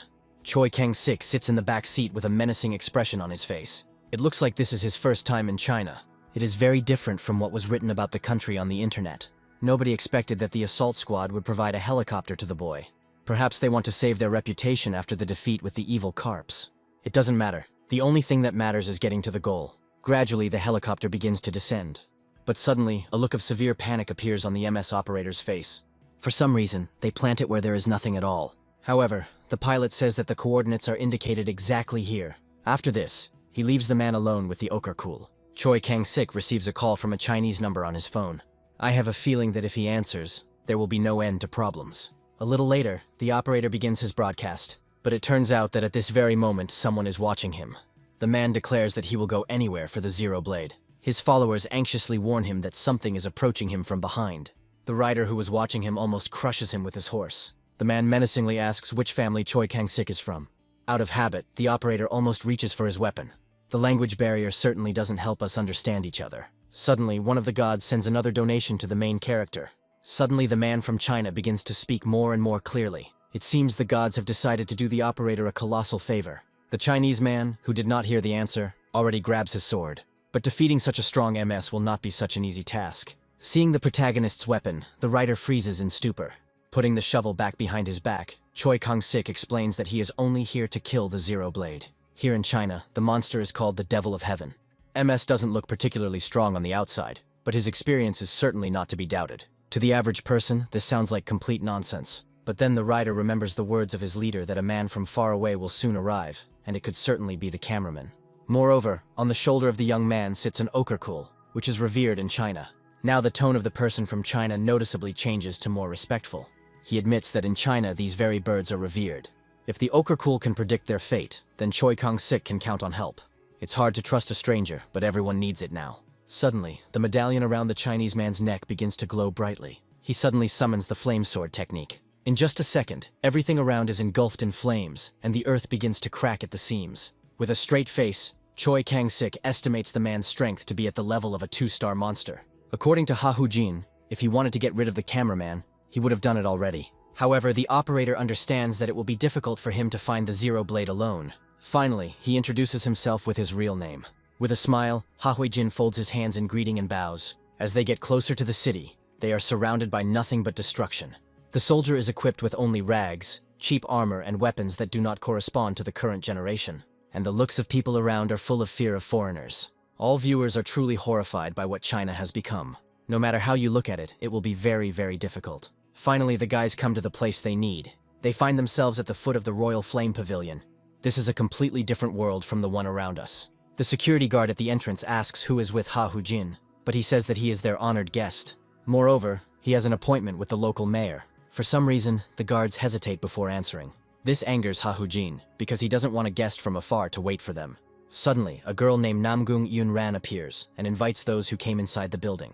All 3 of them go inside the building, where the leader is already waiting for them. Inside the palace, everything looks simply amazing. Besides this, for some reason all the girls in the village are here. The Trinity approaches a gilded elevator, which is apparently used very rarely. All this is because the young man is a very important guest. Very few people in China have seen elevators, but Choi Kong-sik has yet to ride one. The man feels someone's firm gaze on him. It turns out that Namgung Yun-ran is following him. Gradually, the elevator stops on the 15th floor. The door slowly opens, allowing the squad to enter. Directly opposite them, on a throne, sits the head, laughing with a rich voice. However, in appearance, he turns out to be a simple, chubby fellow. Ha Hu-chang waves his hand, inviting people to enter. Both members of the Chinese nation bow respectfully. But Choi Kang-sik remains on his feet, not moving much. Rubbing his chin, the chief admits he hasn't been nervous in a long time. But now, when he sees young talent, he remembers what it was like. The man looks quite young, but he is already 60 years old. The core of monsters has unique properties. If it is processed properly, it can reveal the abilities of one's own body along with other powers. Apparently, Yu Yi-wan from Korea uses these skills. It turns out that the leader controlled the information and managed the village. The young man decides to ask the experienced man directly if he knows where the Zero Blade is now. It is clear that the operator is in too much of a hurry. The Chinese soldiers are looking for the monster, so they should wait in the palace. The chief believes that the journey has tired Choi Kang-sik, and therefore suggests that his daughter take care of him. Bowing slightly, the girl introduces herself as Ha Hu-lin. Stepping back a little, she points to the beautifully decorated chambers. It's hard to argue that such hospitality is alarming. However, Choi Kang-sik is willing to play along to catch the Zero Blade. One must be careful with a representative of an entire state. Finally, the cameraman is left alone with Ha Hu-chang's daughter. Will the girl really just continue to sit and look at him? The operator tells the girl that he wants to be alone, but she immediately panics. According to her, the head ordered her to take care of the boy, so she asks not to throw her out. This is all starting to feel a bit too wrong. Suddenly moving her face closer, Ha Hu-lin asks him to look at her, as if hypnotizing the man. It's as if a large number of strange waves begin to flow directly into his brain. It feels like they are coming from the forehead of a young girl. With a dazed look, the head's daughter asks to tell the secret that the operator knows. But it turns out that Choi Kang-sik was just playing along and is not actually under control. Somehow he manages to block his thoughts so that they cannot be read. Now the main character understands that they want to get into his head with the help of psycho powers. Standing up abruptly, he orders the lady to explain herself to him. He puts on a serious face, concentrating on his chakra. The force of the chakra seemed to hit the stone on Ha Hu-lin's head. It begins to flow in a different color of waves, changing the radiation. The chief's main order was to bring Choi Kang-sik's shovel. Only now the daughter admits that she is no longer able to achieve strength. Then the father begins to harshly scold the girl, calling her heartless. It will be better for everyone if the daughter makes the right choice, even if she doesn't want to do it. Thanks to the stone, Choi Kang-sik hears the cries for help that Ha Hu-lin was hiding within herself. It seemed like he could see her memories now. To think that the chakra's abilities were so great that it was possible to pull off something like this. Perhaps the time has now passed when the two can speak frankly. A few minutes later, Choi Kang-sik comes outside to Ha Hu-chang. He immediately demands an explanation. The cunning old man tries to pretend that he does not understand what the young man is talking about. He believes that his daughter's hospitality does not meet the standards of a man. Such impudence completely infuriates Choi Kang-sik. A bullet whistles over the heads of the young people. There is no need to be polite anymore, since the operator has guessed everything. For Choi Kang-sik, it's already too much if someone allows him to shoot without any reason. He quickly draws his weapon, thrusting it forward. However, he is still human, and therefore a single bullet can finish him off. The chief asks in a good and kind manner to give him the shovel. But this is unlikely to solve all the problems. Ha Hu Chang orders him to shut up, because Choi Kang-sik saw with his own eyes what a hell the country had become. The land that the state has abandoned will soon be taken by starvation. The heads tried to negotiate with the government, but it was not profitable for them to support them. But if they could defeat the Zero Blade, then they would have everything. This is precisely why the man spread false information that the monster was here. Suddenly, the young man agrees to give the shovel to the man. He throws her up, saying at the last moment that she is quite heavy. The object suddenly hits Ha Hu Chang's heel. The man starts screaming loudly from the pain caused by the fall. With trembling hands, the chief somehow aims his pistol at the insolent guest. But he doesn't have time to shoot, because Choi Kang-sik hits him in the face at high speed. He hit the head of the local family with speed, losing several teeth. Ha Hu Chang is thrown back to his throne by the force of the cameraman's fist. The man hit his head on the back of the throne, staining it with his blood. The daughter looks at her father with a blank expression on her face, and at that very moment the son bursts in, having heard a loud noise. It is obvious that what appears before his eyes is a rather unflattering picture. In front of him is his injured father, whose blood has stained the back of the chair, and Choi Kang-sik, clutching a shovel. The popular swordsman's mouth drops open in surprise. My father's body isn't moving at all, and could it really be that he's dead? The situation is slowly but surely becoming more problematic. To the head's son, it looks like MS from Korea has betrayed them. There is no excuse for him, and the hour of reckoning has come. A dangerous whirlwind of flame spreads throughout the building, consuming it. But Choi Kang-sik does not retreat, holding his stance with dignity. Maybe you should just knock out your opponent. The clan leader was a frightening and cold ruler, but he was still his father. It is because of this that the young swordsman wants to take revenge on the main character. Ha Hulin suddenly intervenes in the battle, trying to stop Ha Hulujin. One thing he didn't expect was his older sister's intervention. Gradually the battle calms down, and all sides simply exchange glances. Could it be that the older sister sided with a dangerous enemy, forgetting about her father? Then the girl admits that her father was not a good person. She suddenly uses her hypnosis skill, taking control of her brother. Her iron eyes seem to devour the boy with their gaze. What kind of power, after all, comes from possessing monster cores? Even though he has a great desire, Ha Hu Lujin is unable to resist. Using her hypnosis magic, the girl shows him memories of how Ha Hu Chang tried to adjust everyone to his will. Choi Kang-sik was also under threat. Realizing the trap he has drawn the cameraman into, Ha Hu Lujin falls to his knees. He admits that he is very ashamed, and that he is indebted to the young man. A little later, a strong fire begins to rage in the village. Corpses are strewn across the streets, clear evidence of battle. A brutal uprising ensued, with former compatriots killing each other. Everywhere there are bodies of dead people who were former comrades. Namgung Eunran and the entire Black Wolf squad allowed themselves to rebel. Leaning outside, Ha Hu Lujin and Choi Kang-sik try to assess the situation. The personal guards of Ha Hu Chang's family were the ones who started the rebellion. Namgung Eunran extends his hand, demanding that they give him the shovel. What self-confident idiots they are to think that it's so easy to get a weapon. Choi Kang-sik asks his partner to protect his only sister. But Namgun Yuran is quite a dangerous opponent, and he will have to compete with her. But this will not stop the protagonist from his great mission. He quickly throws his shovel, causing a strong earthquake. This causes many members of the Black Wolf squad to fall to the ground. Ha Hu Lujin, watching everything from the side, is sincerely amazed by such power. If the protagonist wanted to get rid of Lujin, he would have done it already. Surely the brave swordsman would already be dead if this had happened. Before rushing into battle, Choi Kang-sik orders to protect those dear to him. Even though he faces a tough battle, the operator maintains a smile. Surrounding the shovel, the Black Wolf members try to get the shovel. Choi Kang-sik suddenly wakes up next to him, hitting the ground with his fist with all his might. Does the operator really not have superpowers to pull off something like this? With their blades drawn, the Black Wolf members prepare for battle. At the same second, they rush towards the main character. With a wide smile, Choi Kang-sik pulls the shovel out of the ground.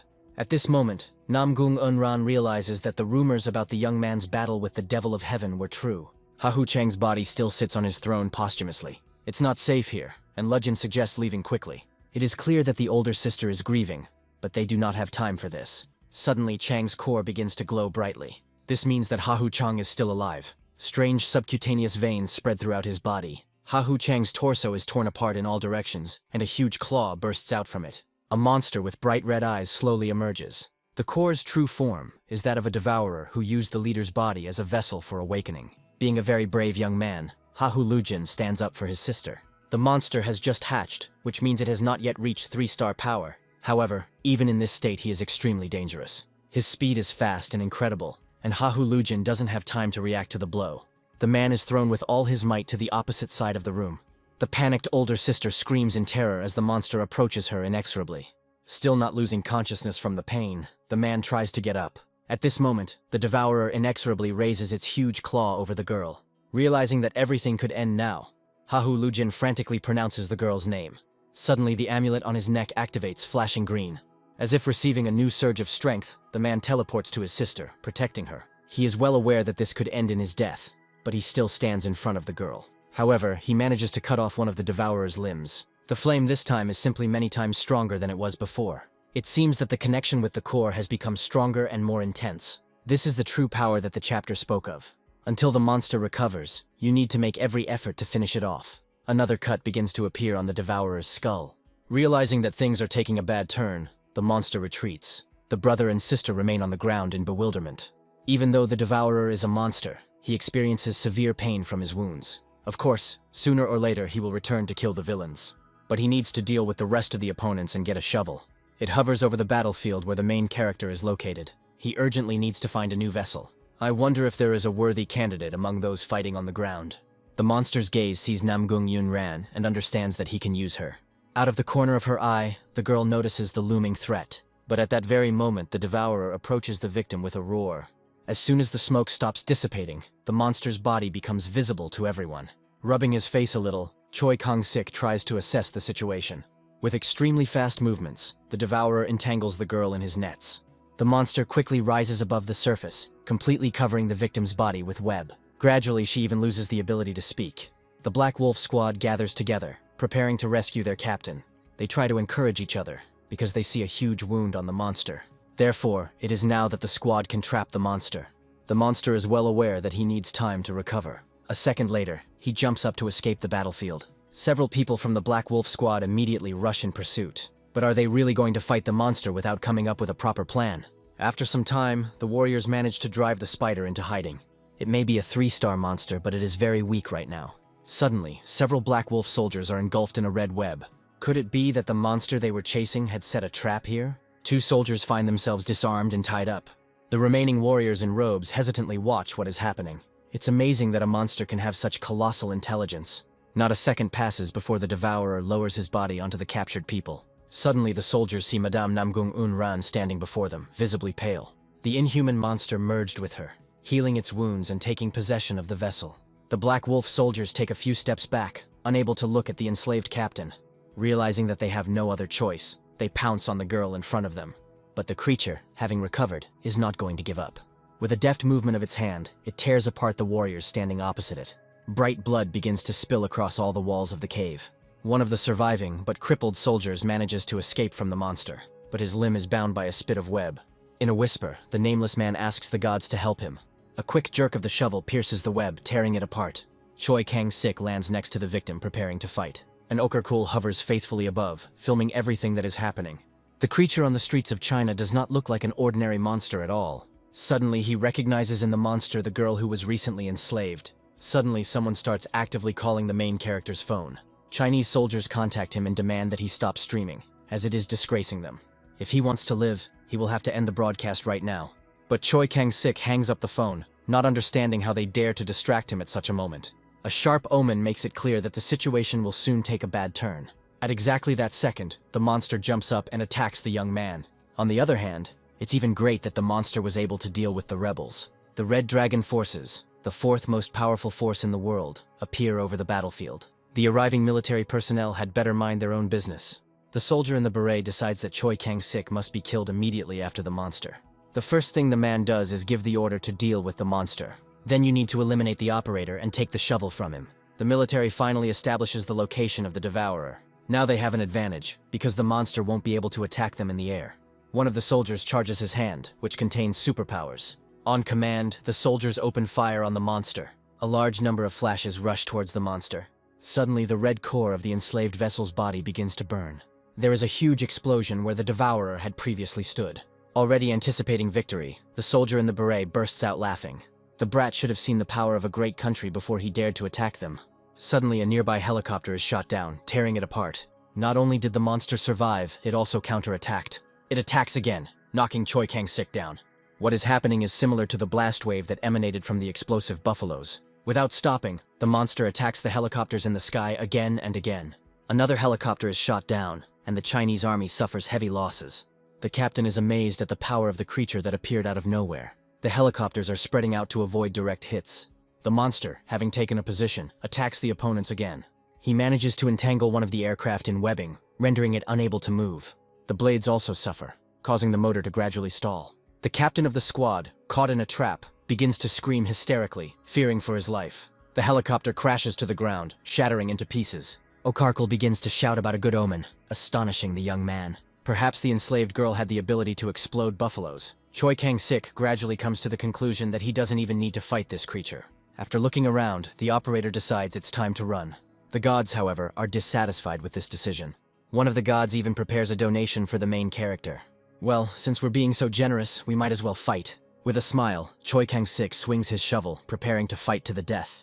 One of the soldiers climbs out of the crashed helicopter, trying to catch his breath. He sees how a huge part of the strike force is routed. Despite all their might, the Red Dragons suffered a crushing defeat. All this is because of the power of the enslaved Namgung Un-ran. Her experience in combat as a person with superpowers decided the outcome of the battle.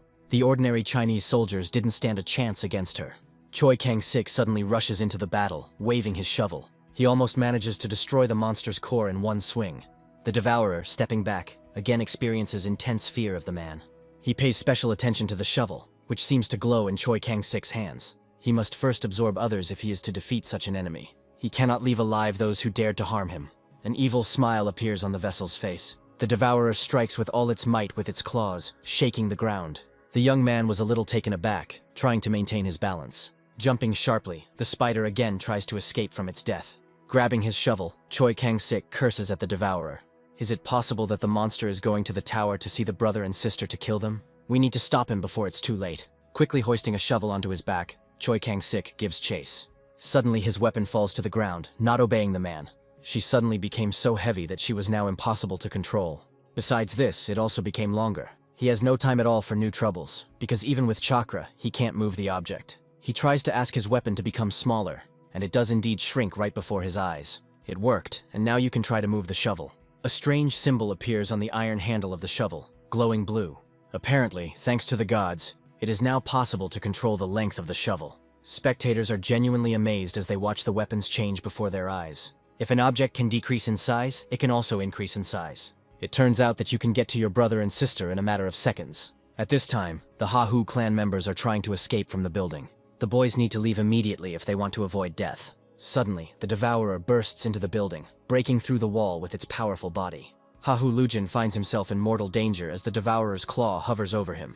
But at this moment, Choi Kang-sik is already behind the monster. He managed to jump into the building using an extended shovel. It seemed impossible, at least for the monster. Maybe we should try hitting the operator with a shockwave, but he doesn't have time for such bold attacks. Choi Kang-sik punches the devourer's body with all his might. The eyes of the vessel that was once a beautiful girl roll back. The body is torn to shreds by such a blow, and the shovel that Choi Kang-sik immediately attacked with pierces the monster's core. A new helicopter appears over the battlefield. At this moment, Choi Kang-sik comes closer to the injured spider. The brother and sister carefully approach the young master. They ask if the young man is already planning to leave. His work here is finished, because there was no zero blade here. At least he got some great experience fighting dangerous monsters. The spider the man fought turned out to be a very, very difficult enemy. Besides this, he received other bonuses. His shovel became even stronger and received new unique properties. The older sister asks to be allowed to follow the man. He pacifies her with a silent look for a while. Hahu-rin finally gets closer to the boy, but he suddenly touches her forehead with his hand. Suddenly, her core begins to glow with a bright light, and Hahu-rin opens her eyes wide. A variety of memories from the protagonist's eventful life flash before her. There she also finds events about the Zero Blade. Hahu-rin carefully studies the memories of a boy who has experienced a lot of suffering. Much of his pain stems from the terrible loss of his family as a child. Because of this, he was forced to put in a lot of effort, but at the same time achieve nothing. A large number of thoughts filled with hatred and pain confuse Ha-Hu Rin. She takes a few steps back, looking at Choi Kang-sik in shock. He asks for forgiveness with a smile, because his path is not worth her company. Turning around, the young man heads towards the arriving helicopter and flies away. Gradually, deep night falls in the sky. The news reports that MS rating has changed due to the incident in China. Even though MS Dragon did not participate, the consequences of the failure cannot be avoided. News anchors decide to review the new, updated rating. First place, of course, goes to the great Captain Africa. The great hero of his continent fights the horde of Murops alone. Russia's strongest man, MS Kaiser, has the nickname of Army Man. Master Johann ranks third, and is the leader of the 6 Stars' strongest strike force. Shiro Yamato, a young star, is number 5. He is a great swordsman whose weapons can cut through anything. Finally, Choi Kang-sik takes a new place in the top. He did what even the Red Dragons could not do. I would like to observe its power from another, more detailed angle. There is speculation that his shovel is actually a monster. The Earth is inhabited by many monsters that are inorganic, so such a situation is possible. It is extremely heavy and no one but the operator can lift it. Besides, it was this very instrument that injured the Zero Blade. Recently, people have learned about a new ability of weapons, namely, the ability to change in space. We must not forget about the Ocarcula and Fortilleria, which also follow the main character. Well, this all sounds quite and completely logical. Aggression in this case will not be the best solution. Finally, the helicopter flies over the Sea of Death. Thanks to the Ocarcul, we managed to reach China in one piece. Some of the watching gods are in anticipation of the battle, frightening the young man. Suddenly, the Ocarcul gives a voice about a bad omen. A large red dot appears on the helicopter's radar. On the starboard side, you can see a large shadow spot, gradually appearing from the outside. It turns out that this is a huge monster, buzzing aggressively with its wings. It accelerates at high speed straight towards the helicopter. Is the threat of the monsters really so strong that they caught up with the man here too? Just a second later, the flying monster clings to the helicopter. He pierces the car with a huge blade, almost killing the main character. With all its might, the monster throws the armor plate somewhere into the sea. The creature sticks its snout inside and tries to bite Choi Kang-sik. With a quick blow, the young man strikes directly at one of the monster's fangs. The legendary shovel easily cuts off the fang, forcing the flying monster to fall out. It's surprising that a creature that lives in Africa somehow ended up here. Despite the damage and massive blood loss, she rises above the sea. It would be bad if the monster broke anything else, so it needs to be killed in one hit. The monster focuses its eyes on Choi Kang-sik, who is swinging a shovel. With a sharp movement, the monster moves to the side, avoiding damage. Choi Kang-sik looks into the distance, not believing that the monster has escaped from him. He falls to the ground with a loud noise, breathing out, because he thought that this was the end for him. What kind of nonsense just happened? Are the monsters really getting smarter? Now the helicopter is calmly returning to the city. The assault team prepares to meet the approaching Choi Kang-sik. It turns out that they are located near Il-am. Finally, the young man lands on the platform in his transport and leaves the transport. He almost died without even encountering the Zero Blade. He is met by a screaming brute, amazed that he survived the Sea of Death. Yu Il-am, the vile fugitive, has he really returned to normal life? It turns out that he is the youngest son of the head of the assault squad. A car is already waiting for them so that they can go home together. But the young man doesn't particularly like this prospect. Then Yu Il-am doesn't understand how he was going to get to Seoul at such a time. Choi Kang-sik warns that this does not concern the bully, and that he should back off nicely. Such sincerity truly amazes the headman's son. If it hadn't been the secretary's order, he wouldn't have had to humiliate himself like that. He still insists on delivering the young man in a limousine. Yu Il-am must have gone crazy to suggest something like that. He must have something nasty in mind if he dares to suggest such a thing. With his mouth open, the man tries to say something in his own defense. Choi Kang-sik orders to release all the information while he is still kind. Then the thug admits that he doesn't know anything, and it was just his order. Apparently, the commander urgently needed the young man. What is on the mind of the mysterious Ilak? Suddenly, the shovel begins to vibrate again, sending a signal from the fortification. It is absolutely impossible to linger here any longer. So Choi Kang-sik decides to leave the big guy alone and hurry. Clearly panicking, Yu Il-am tries to stop the protagonist. Even though they are on the roof, the man quickly jumps down. Once in the air, he uses the stretch of his shovel. The object obeys him and begins to quickly increase in size. He uses it to cling to one of the buildings to move around efficiently. It's time to move forward only with the help of your abilities. With a colossal, swift dash, the man heads straight for the fortification. Like a bullet, it cuts through the air, flying away. Using the power of the shovel and chakra, a unique method of movement was created for Choi Kang-sik. Thus, the chakra protects him from air resistance. The gods, watching the main character, rejoice with pleasure. After a very short time, the man lands right next to the fortification. He grins as he shrinks his shovel. Suddenly, the fortilleria begins to behave in a most unnatural manner. The entrance inside is open and loud screams are heard from inside. A man comes out with a fortillery monster on his head. He asks for forgiveness and promises that he will never appear here again. Choi Kang-sik steps back a little and looks at the guest lying on the ground.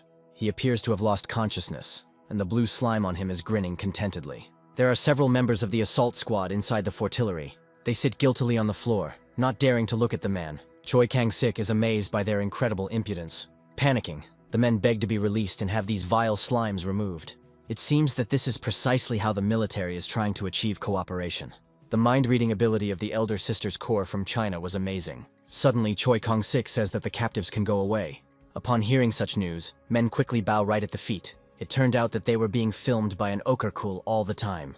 Now the assault squad will have a large debt hanging over their heads. All that remains is to deal with the blue smileys. It would be bad if they did something because of hunger. Suddenly, upon contact with the slime, chakra begins to be released. Streams of blue energy begin to swirl around the creatures. Slimes appear to grow larger when they absorb chakra around them. Today is the day when the faithful spectator will arrive for a tour of the fortillery. At this time, transport is being repaired at the helipad. In addition, they also examine the claw left by the monster. More detailed research is needed, but the claw belongs to a monster from Africa. Murops are ant-like monsters. However, they are not the typical hard workers that everyone knows. The purpose of these monsters is to enslave people, and the speed of their reproduction is incredible. But none of them had wings before. This can only mean that a new queen has appeared. Near the Korean border, Kim So-yoon patrols the area. She sees reports that Murops have been discovered. The same news comes to all other MS who are in an unpleasant shock. All of them, according to the regulations, are obliged to respond to this message. What is happening is a first-degree emergency. Meanwhile, Choi Kang-sik continues his fast journey. He lands gently in a large and wealthy residential area. The man finds himself again in the place where he gave away the buffalo horn. From his side, he hears a loud, dissatisfied voice. It turns out that several strong MS are gathering there at once. High-class hunter Omansu asks about what is happening. Other mid-ranking hunters are talking among themselves. Finally, Kim So-yoon comes out to meet them. She apologizes for the delay, saying that the conversation with her younger sister has dragged on. Since everything is in place, they can probably move out. Choi Kang-sik believes that the hunting party was gathered because of the Murops. However, these are their concerns, and the man has his own affairs today. When he climbs onto someone else's floor, he feels like a thief. A fan of the young man looks out into the street after hearing a sound on the balcony. Seeing Choi Kang-sik, her eyes widen. Realizing how things look, the protagonist says that he is not a robber. The girl suddenly closes the curtains in front of her and asks if it is Kang-sik in front of her. The man admits that everything is true, which makes her blush. She didn't think that the young man would come to her so quickly. Choi Kang-sik sincerely apologizes for scaring her. According to him, he got here with the help of a shovel. He acquired this ability very recently.